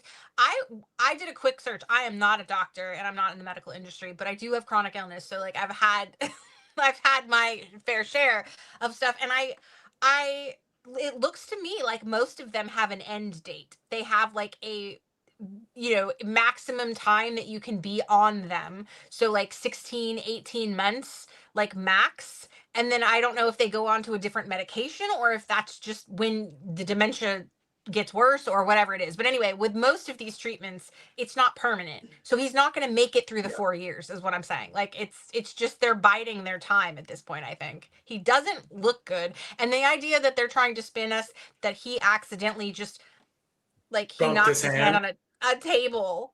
That's the story they're going more importantly was the Carolyn Levitt is a world-class contortionist. Ugh. In trying to explain, no, he really meant Iceland, not Greenland. That how is that not evidence right there of his cognitive decline? And also, Casey, I will point out that I have seen you play a medical doctor on TikTok. So that's true. I have. You know what? I also I just really hope, and I think we all agree, I can speak for all of us here, but I just hope we're all alive when we find out what the fuck they have on KK Carolyn Levitt and all of these people that they are so willing to lie in. Like, it's so bad at this point. Like, it's not even just, it's like we saw it with the Bush administration and we saw Cheney do it. And we saw all of them do it, but that was at least somewhat passable and believable. This stuff is like, this is ridiculous. This is just out of some sort of sitcom. And I want to know what they have. I want to know Lindsey Graham. I know it's something. I want to see the videos. I want to see the evidence. I want to see all of that before I die. I need to know that. It's like, it seems really secondary at this point, but I have to believe that there's something like that, because you cannot convince me that people are all this evil and stupid at the same time. I just can't. No, Occam's razor says that they are that evil and stupid. Did you guys see him when he was giving his remarks yesterday? He's holding onto this podium for dear life, for like the longest time. It's almost like it's a walker or something. And then he has that sort of stance that they link to dementia, and like the lean over. This is not. He doesn't normally stand like this at a podium, and he was like this for quite a while. Yeah, somebody said 6 months, but I feel like we keep hearing that. But they were like, no, really. I don't give a time. I think we always have to factor into the fact that this is the president of the United States with a circle that has a huge interest in keeping him breathing, and he has the best healthcare money can buy. They're going to keep him alive until he's blue. If we see thoughts on If this. we that see I Jonathan Silverman come into the administration, we know that we're in trouble. I want to know what y'all think about this. Okay, so I have a couple of thoughts on this. Now, we heard after COVID that he had actually there had been CPR administered, like, or that, you know, like it was really dire, right? And of course, none of that was told to us. And from what I understand, there was never any transfer of power. So we had a president that was like literally dead or totally unconscious and incapacitated, and no one took over. Like there was no transfer of power from the VP to the president, which, by the way, is, or vice versa, is very concerning to me. Like we should all be concerned about that. And I think this administration has no intentions of being transparent about that. And because we saw it with that, and now things are like obviously even more dire for them in terms of their agenda and trying to get all their policies done, I feel like they're floating this idea where they kind of take him away from us for a while, and they're trying to see how long they can keep him out of the public eye before people are like, wait, he's dead. Like, remember that weekend that we all got together and we're so excited because he was maybe dead, and we all as a collective on the internet, like, we're like, when's the last photo of him, like, where, like, because his schedule had been cleared and all the things, right? I'm serious about this. I really think that this administration, I remember. I think this administration is intentionally trying to see, like, they'll put him out for something like this and he does something crazy and then he sort of disappears for a little bit. And they try to see how long they can go without us being like, where's the president?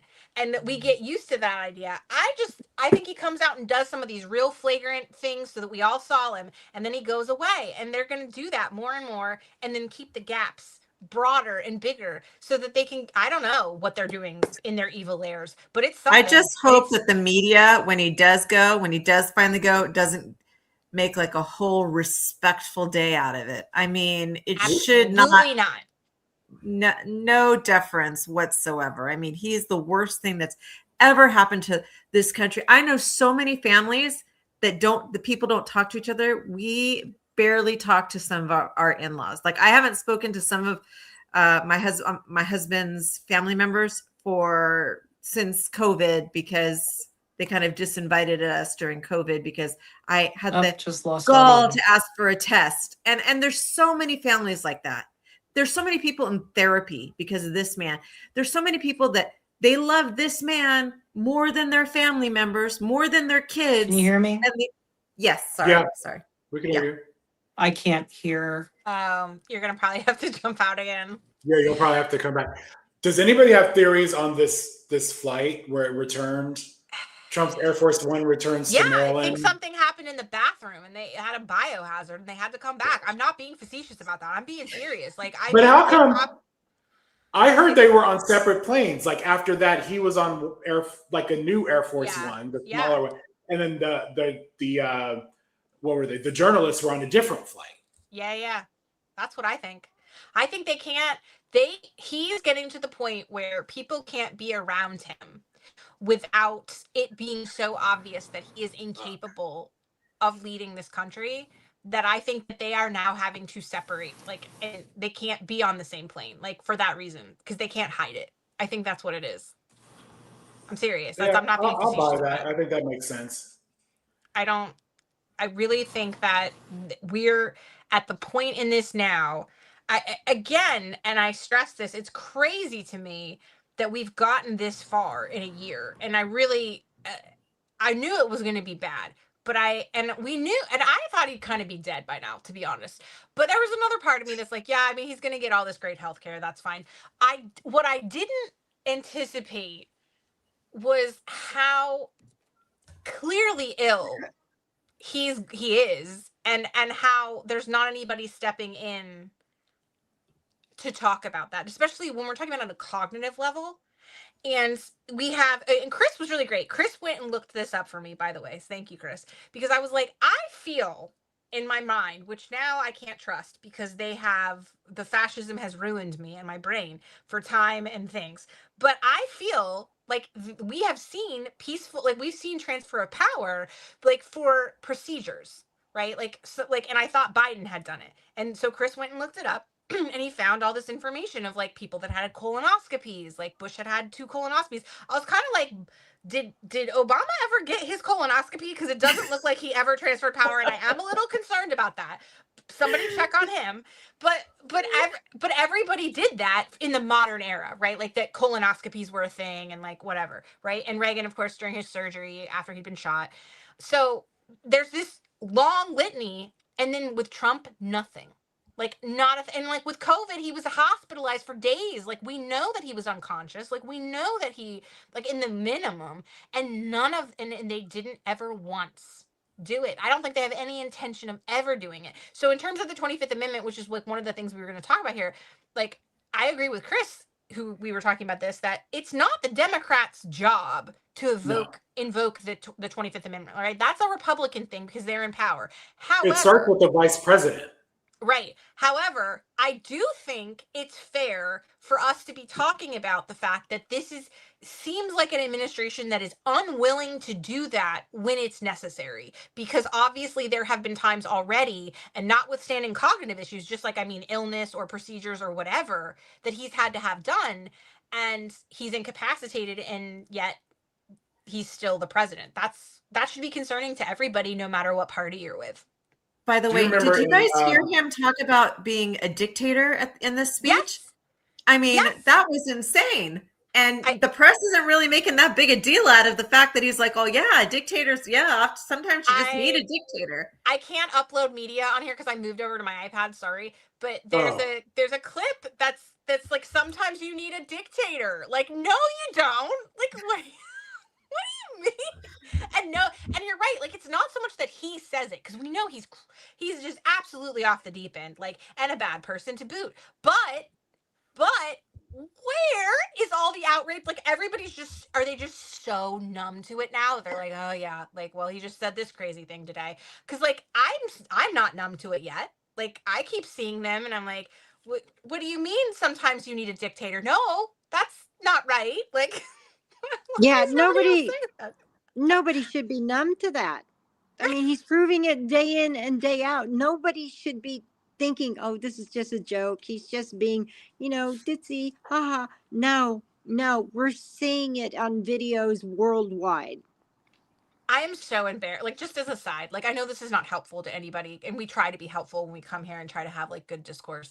But I just want to say, like, I am so embarrassed, like, on a regular basis. I know it's harder for me as a government teacher and somebody that studied political science. Like, I know that, like, probably that's difficult, but I know everybody else is feeling it too. Like, that we're all just embarrassed that this office, which, by the way, like, you should also know that I don't necessarily have the best view of our nation, okay? And I did a whole video on this, and I actually need to send it to Chris to make sure it's okay for me to post, because there's a lot of, like, white guilt running around in it. But it's like, it's me talking about how, like, everybody's kind of got to grieve the America that never existed, because we were all taught that we were this, like, great nation, this city on a hill, and this, like, all this amazing stuff. But in reality, when you learn the real history behind it, right? Like, when you learn the actual history, you don't have that kind of love affair anymore. Like, so, right, I'm like, I've not been proud of this country in a long time, but I have been proud of the people in it. And I think that that's an important, like, distinction to make. But even, like, notwithstanding all of that, I feel like this office of presidency, it's like it's the highest thing you can get in this, like, it's like, if there's the highest Olympic medal times 10 or whatever, like, very few people have had, like, what, 60, how many presidents had? No, why did I say 60? 47. 47, 40, no, 44. 44? Oh yeah, 44. 44. Yeah, 44. So we've had 44 people in the history of this nation standing in podiums like that as a president, and we let this jackass up there, like, every single day, I can't get over that. Twice, like, not just once, twice. Like, notwithstanding the horrors and all the whatever, because I'm like, yeah, people are terrible. Our country's terrible. We have a terrible history of doing bad things to people, especially when they're black and brown. That's our tradition. But I'm like, dear God, like, even, like, for the villainous white man, this is the best actually quite terrifying The things that he's saying about the world is absolutely terrifying. Anyone who actually just takes a break, pretends like it's 2015 and all the shit hasn't happened that has happened, and you think about that and you go, what in God's name? What he's saying about world leaders, what he's saying about Greenland and we've got to have it, what he's saying about being a dictator, what he's saying about the Democrats being the enemy from within, what we're seeing with Republicans who are actually trying to pass a law that says that, yes, you can deport non-citizens. This is insanity. And it's very dangerous, and people better start taking it freaking seriously. And that's the problem. The media never has. The media never hasn't. And then the people don't. And that's what I was saying earlier. This is a common thread, and it's something that I've been trying to work on in my own life to try to figure out like what you can do, because I know that if you're always on like nuke level, like threat 9, like that people aren't going to take it seriously, right? So you have to find a way to like be like, no, but this is really bad, right? Like, no, but this one's like, no, I need you to hear me when I say that this is really bad. And I'm trying to like figure out how to convey when we're at the point where like you have no choice. Like you now need to be like what Chris was saying earlier. Like we're at the hiding people in the attic stage of things, right? Like I'm not being facetious. Like I'm being, right? How do you do that? And it's hard because the media has from the beginning consistently under like valued it. They've minimized it. And we know why that is, like largely because of who they're controlled by. But even in the beginning, when we all read Project 2025 and we brought out that beginning part where they were talking about changing the press corps, and like I was like, hey, y'all might have invested interest in this one, right? Like you might care because they're gonna get rid of you, like they're gonna put other people in there, and they didn't even really report on that. And that was when we knew that we were in real trouble, because self-preservation wasn't even a part of the equation for the press. So if that's not gonna be the factor that gets them to report on the dangers of this administration, I don't know that there is anything. And then without the media, it's harder. It's the grassroots is harder, is what I'm saying. It's so much harder to get these videos out. Like you were saying, if we all did the projector night, Melena, that's such a good idea. That's so good. We need to start. Yes. We need to start uploading foreign media, because American media is no good. But if you were to see foreign media headlines, they've got us pegged. They clocked it.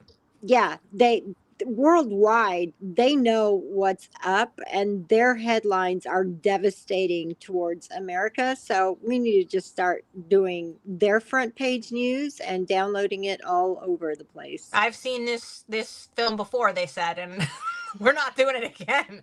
I try to share their stuff on a regular basis because it's important to see that the rest of the world feels this way. And thankfully they are getting in the comment section, and they're not, they're being really honest. They're being really bleak and really honest about like how we're viewed. And they're like, a lot of people are like, we will never trust the US again. Like you've lost our trust. Like it's really hard to hear, but it's important. You can't blame them. Yeah, no, not even a little bit. In fact, I feel like they're being really kind. Like I feel like the people are being very kind, all things considered. Although I will tell you, somebody wrote in, I gotta share this thread. I don't know how to, like, I didn't take a screenshot of it, but this might make everybody laugh a little bit because we need a little levity. And they're like, I don't know why they don't just take him to a remote part of Alaska and bring a flag and tell him it's a part of Greenland and that they've secured it for the US. They could do a ceremony, give him a little trophy, and it would save a lot of trouble. Like, I was like, you know what? I know you're trying to be funny, but I think that would work. Like, I really do. He would not know any different. Like, see, the thing is, Casey, is that he's got a whole lot of people who want to make money off of Greenland.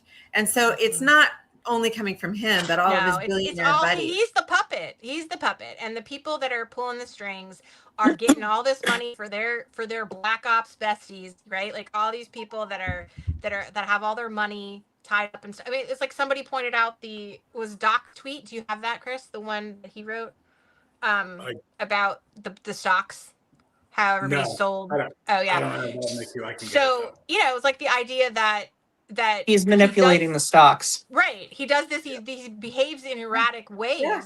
and then he gives the tip off to his friends, and they go dump all the things they need to dump or buy all the things they need to buy. They buy the dip. That's the tweet. They buy Right. the tip. Actually, And we were the while first we've been to on the do that. live, my wife sent that to me. Like she texted that tweet. So that's hilarious. That's so funny. Thank It's you. so funny.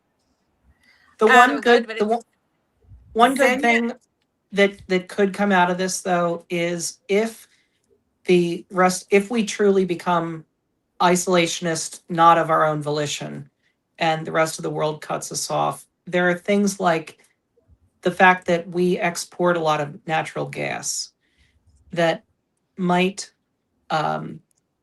push forward renewables in a way that it wouldn't have otherwise.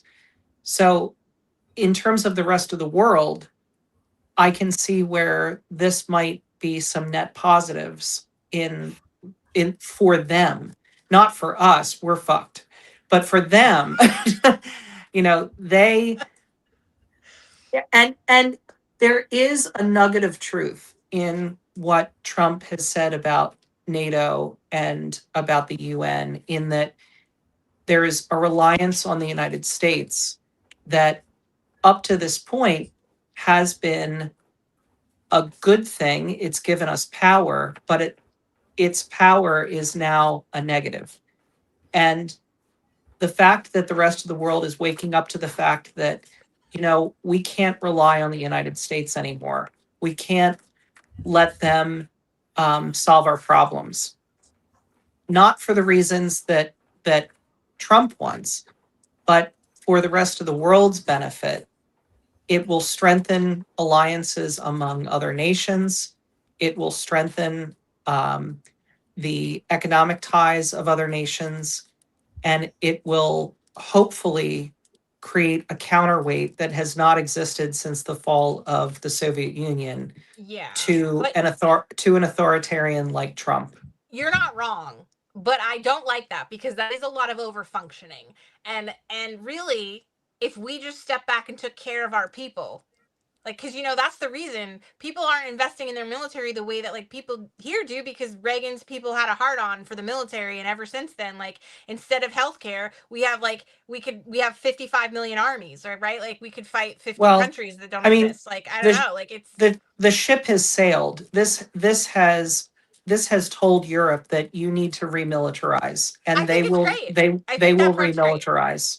That's great. Well, and somebody needed to be a counterpoint or counterbalance, because obviously we did not have the safeguards in place to prevent something like this from happening. And we knew that, by the way. Right.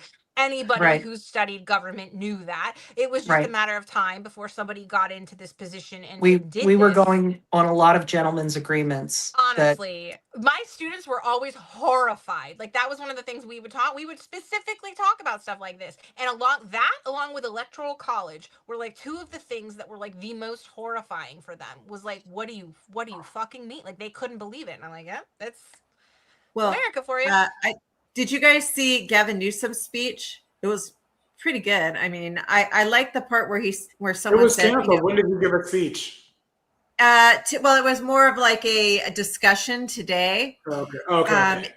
And it was there was a live feed on YouTube, and it was one point that he made was that they asked him, okay, has the ship sailed? And he said, no, it's dormant. The ship hasn't sailed, and the United States will be back. And I think that's important for people to remember, that nothing is permanent, right? Nothing is forever, right? Everybody thought that the NATO alliance was forever, and look at what's going on right now.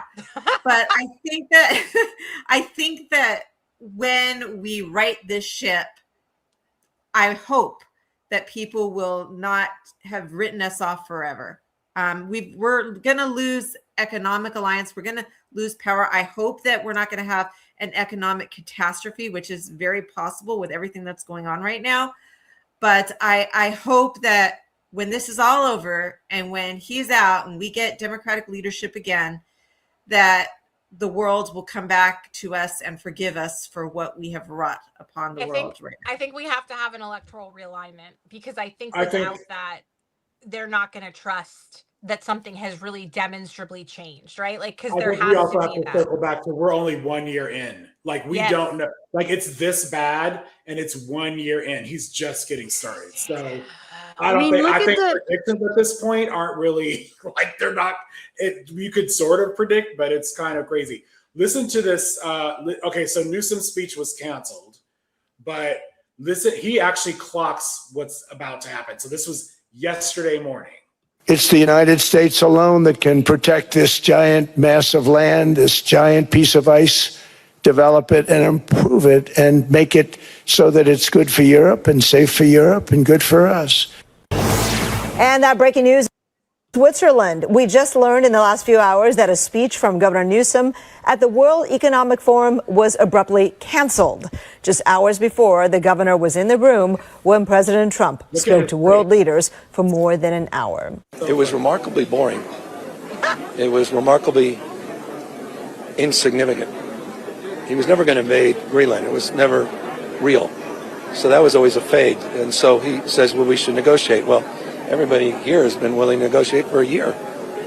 So it had fire and fury signifying absolutely nothing. Governor Newsom went on to say that he suspects Trump will change his tune about Greenland after his speech sends stock markets slumping. And so that's exactly what happened. By the end of the day, Trump walked it back and he was like, oh, no tariffs. We're good. I have a framework, or what does he say? I have the concepts of a plan. Framework of a deal with the UN. So it was all bullshit. And here's the thing, though. Here's the thing. When we invaded, I'm going to say that, when we invaded Venezuela, I think the world underreacted to that. And I saw, thankfully, there was a difference here. When he was talking about Greenland, when the Danes sent more troops into Greenland, the 2 days before the summit, you could see they were not fucking around. Like Europe and was French united. and German. Yeah, all the people. They were not. Western Europe was not playing with Trump, and I think it's like Venezuela's president. They're like, oh, that's a bad guy. So and it's like Greenland's over here just minding their own fucking business, and so it's like people just see Greenland as being like, oh well, that's not right. By the way, not that it should be that way, but it's absolute lunacy for him to start this war. I mean, it would be in pure insanity. Yeah. I mean, we would lose all of our. But it accomplishes his goal. You're thinking in rational terms. You're thinking in you're thinking rational, Milena. You're thinking in terms of wanting world peace. What his hard on is for is the elimination of NATO. He views NATO as like an existential threat to the sovereignty of the United States in some way, shape, or form. And so were he to invade Greenland, we're all looking at it as the collapse of the world order post-World War II. And he's looking at it as a win because he just made NATO disappear. Well, yeah, that's everything is about his name and his legacy. That was one of the first things we talked about in our calls was like what's so important to Trump, and his name and his legacy is like the number one thing right next to his family. That's also because that's an extension of his legacy. So except for Tiffany. Well, bless her heart. And I think that it has to do with Putin personally. I mean, I don't see how it benefits him other than financially, like with these billionaires who want to go in and just mine in Greenland. I don't think that it helps him in any way to do what he was planning on doing, except for the fact that it would make Putin happy. In fact, everything he's doing right now is, I'm sure Putin is just like ecstatic every single day. Like, just like, I could not have dreamed that this investment in 2015 would have worked out so effing well. It's so funny because he is a narcissist, but he's also incredibly able to be manipulated. Like he absolutely, we've seen it happen in front of our eyes. Like Trump can be manipulated. And so behind the scenes is we've got people pulling the strings, and that's why we see these erratic shifts in behavior. This man is being piloted by other people. And it's important to remember that too, because it's like if we can figure out who those people are and start knocking them off, right? The ones that are closer to him or whatever. I mean, that's what I would also be doing if I were the Democrats. I'm just saying, if I were going to do something with some money behind the scenes, I'd be looking into that and figuring out what I could do there. But I don't have any money like that. And clearly, apparently, neither does the Democratic Party, because they're not investing in influencers but or anybody else. look at the precipice we are on just 1 year in, with his lunacy ramblings. We have Europe and NATO arming themselves against us. What the hell? I mean, what the hell?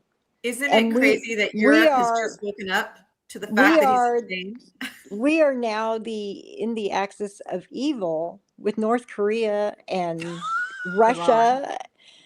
It's insanity that neither party has woken up to this in our own country. And now the European Union and NATO are waking up to it, and we are far behind. I wrote on somebody's post, we're speed running, becoming the next North Korea. It's like the Democrats are parents and they don't know how to parent properly. And this is what this is my thing. It's like they've just turned away because they're like, well, eventually he'll stop acting like an asshole. And so like we're all at dinner, right? And the whole world, like all these other countries are at the table, and you've got this asshole here ruining it for everybody. And the Democrats are like, I mean, we could parent him, but instead we're just gonna sort of like believe. And I like, it sounds like I'm joking, but it's the truth. It's like they really think that at some point, because everything is temporary, this can't possibly last forever. And they think he's gonna die, or I'm not entirely sure. But it's the philosophy that if he's hurting himself, get out of the way and let him keep hurting himself. But that's not working for all the people that are being rounded up and tortured and bullied and brutalized and killed in these detention facilities. And for the Americans who are losing their health care and they're going to die because they might not have the proper health care, or for the people who can't afford food on their table. Or the hospitals that close that people don't have access to now because of that. And women who are giving birth at home. These people in Congress, and I'm gonna speak generally because it's not everybody, but a large portion of them have the money to contend with that. Whereas the average person like us, we don't. I'm gonna speak for everybody on here. I don't know what y'all situation's like, but I don't even own a home. Okay. So I really feel like this is I will die on this hill 50 times. Like the Democrats, in addition to messaging, part of the problem that they have is this belief that everybody's it connects to messaging. Everybody's just going to realize that they're the good guys. And if you're standing around not doing shit when this is happening, you're not the good guys. And that's part of the problem, is like standing by and just saying this is bad isn't enough. Going to legislate a few bills here and there isn't enough. If you are being told that your strategy is inadequate, if you're being told that your messaging is not meeting the moment, if you're being told that you're losing elections because you're not investing in candidates, because you're not having some sort of a line of tutorials and picking out candidates, if you don't have a process for that, basically, and that's why you're losing, and you continue to do the same things over and over, you're the bad guys. Like, I don't know what to tell you about that, but it's like this lack of evolution from the Democratic Party makes me want to pull my hair out and escape this godforsaken timeline, because it's you're at minimum complicit. Right. It's just, you cannot tell me. And we've been on calls and you've heard me, and I've done this like over and over. So I'm so sorry to the panel people because they've heard me do this. But it's like, I am never going to get past the point that you are elected to represent people. Also, you're supposed to use good judgment, right? Like that was the whole point. Like that's why we don't have like a full democracy where everybody gets to vote and pick things. We have to have representatives, right? It's practical, but it's also because they're supposed to step in cases like this, where some madman is so charismatic that he's conned everybody. They're supposed to be the ones that know better and step in and prevent that. And if we consistently tell you this isn't right, and you're like, but there's no other way, then that is some of the laziest fucking thinking. Everything in our history has proven that we have planes in the sky. There's people in space right now. People in space, okay? There wasn't fire at one point. We didn't have fire at one point. We didn't have wheels at one point. And now people are in space. And you're telling me the Democratic Party can't find a fucking way to meet the moment and eclipse the Republicans? I can't. This is going to send me to an early grave. We need a leadership, and that's the problem. And there are a few people out there that are moving forward. And somebody said, like, the Democrats are no saviors. Well, no party is a savior, right? No party is a savior.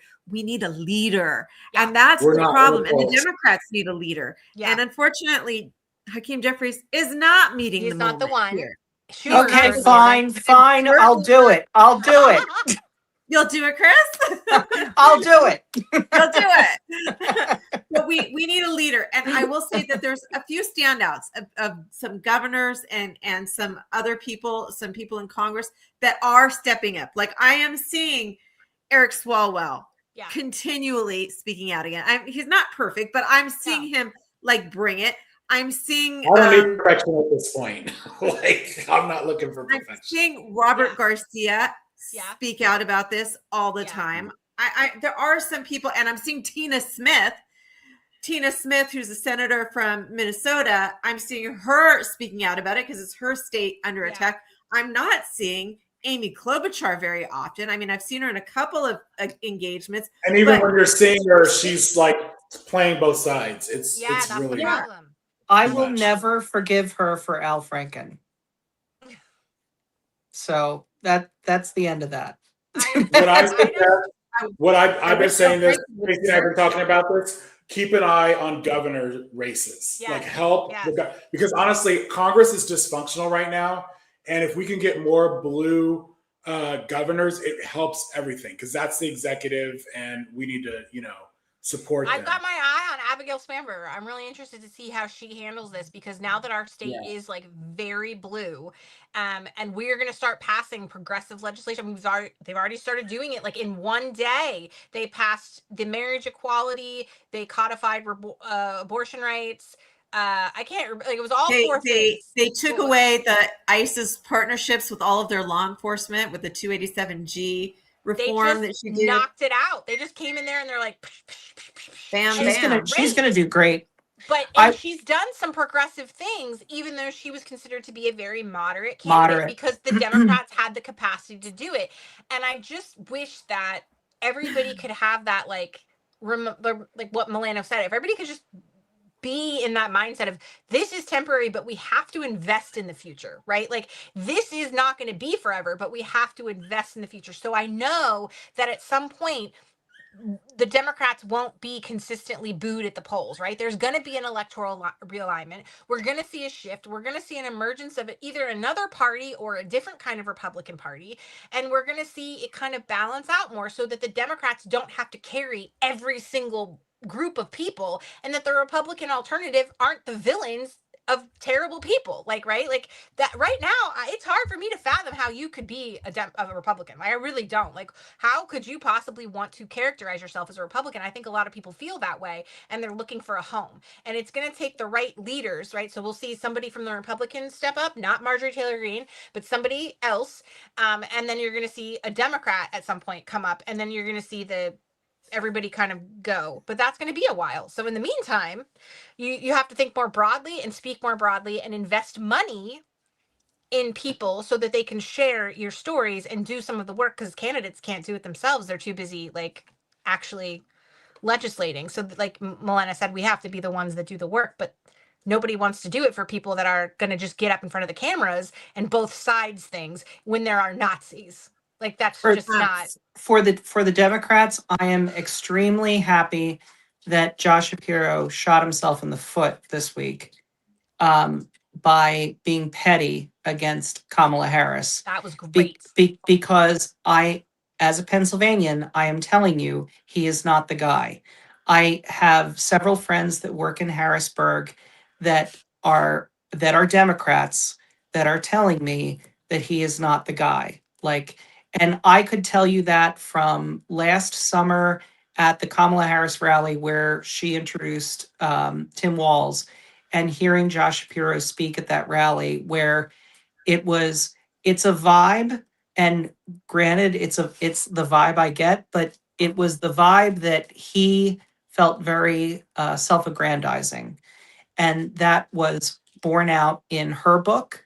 And the fact that he chose to shoot back at her in the way that he did shows that her gut reaction to not pick him was correct. And anyone that throws his name up, you shoot that down. Yeah, I have. Before we leave, I saw Xenia had written something about self-care. And I think that that's so important because what we're going through is not just traumatizing certain groups, it's traumatizing everyone. And so I hope that everyone takes time to care for themselves, takes time to look at cute little puppies like Chris's puppies, watches some funny videos, watches something fun on TV, take some time to go take a walk, be with trees, do a meditation. And I have been meditating since I've been 5 years old. I want to just share a quick meditation that I thought of one day that is very helpful to me. And I hope that it can help you. And that is the Big Mama, Big Dada meditation. And what you do is you visualize, I hope you don't mind me talking about this, but sometimes you just wish that there was someone that could take care of you, but it's not always a real parent figure that you can look to think of, that's my caretaker, because not everybody had the perfect mom or the perfect dad.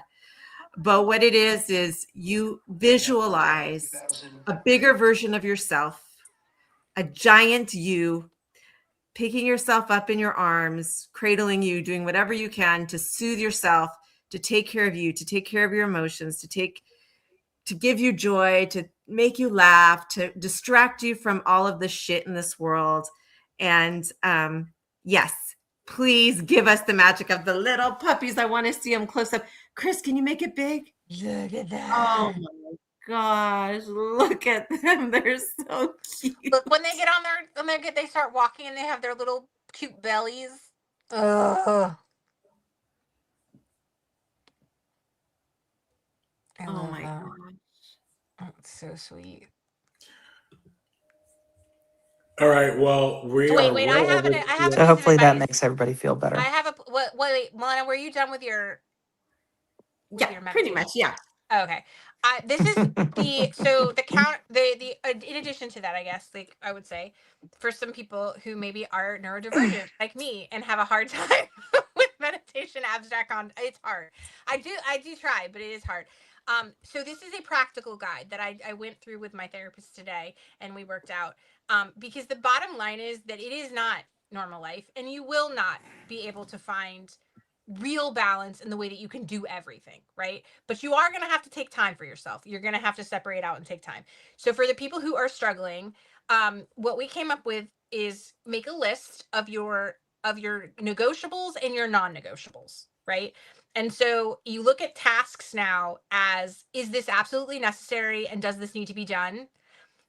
Or is this something that I would like to be done? And it would be great if it could be, but it's not necessary, right? Like, so laundry that's sitting in a basket, if you don't absolutely need to wear it, like, does it need to be put away or can it sit there while you sit down and take a minute to watch cute puppy videos? Like, right?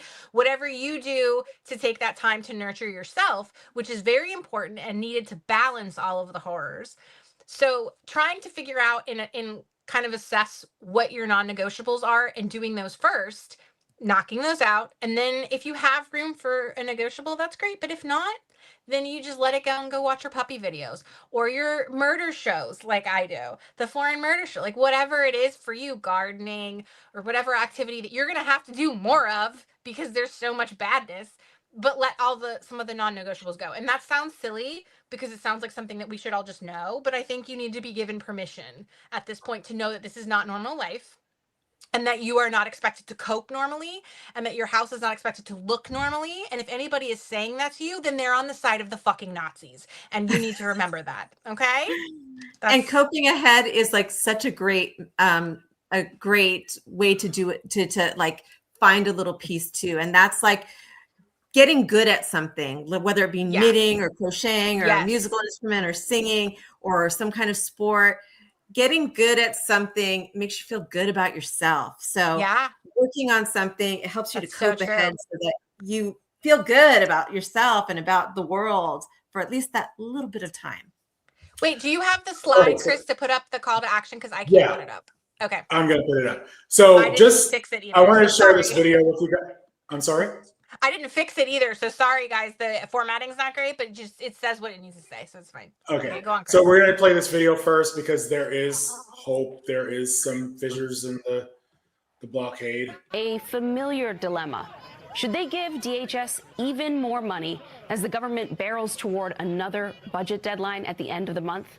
Or do they, at a minimum, make sure this does not go down without a fight? This is hypothetical because Democrats don't have the numbers right now to dismantle or abolish ICE. But they do have the ability to put up a fight in just a couple weeks. In a couple of weeks, they could force a government shutdown over funding for DHS. Are you willing to have another government shutdown over this issue? I'm not willing to vote for a budget bill that continues to fuel the violent behavior of that entity, ICE.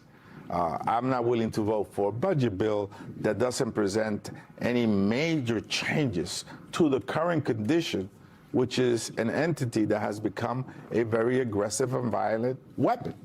And so I'm not willing to vote for that. You have said that you won't vote for a single dollar to fund Trump's ICE operations until there are reforms. So what are you demanding, and is that leverage that can actually work?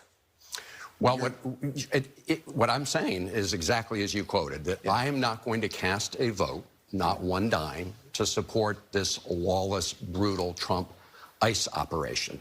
So what I'm saying is, unless there are significant reforms to rein in this lawless ICE operation, and there was a federal judge that just this week said that ICE agents were violating people's constitutional rights, right? They were preventing them from engaging in protected, peaceful protest. So my view is there has to be dramatic change. I don't foresee this administration doing that at this moment. So I'm saying I won't provide any funding.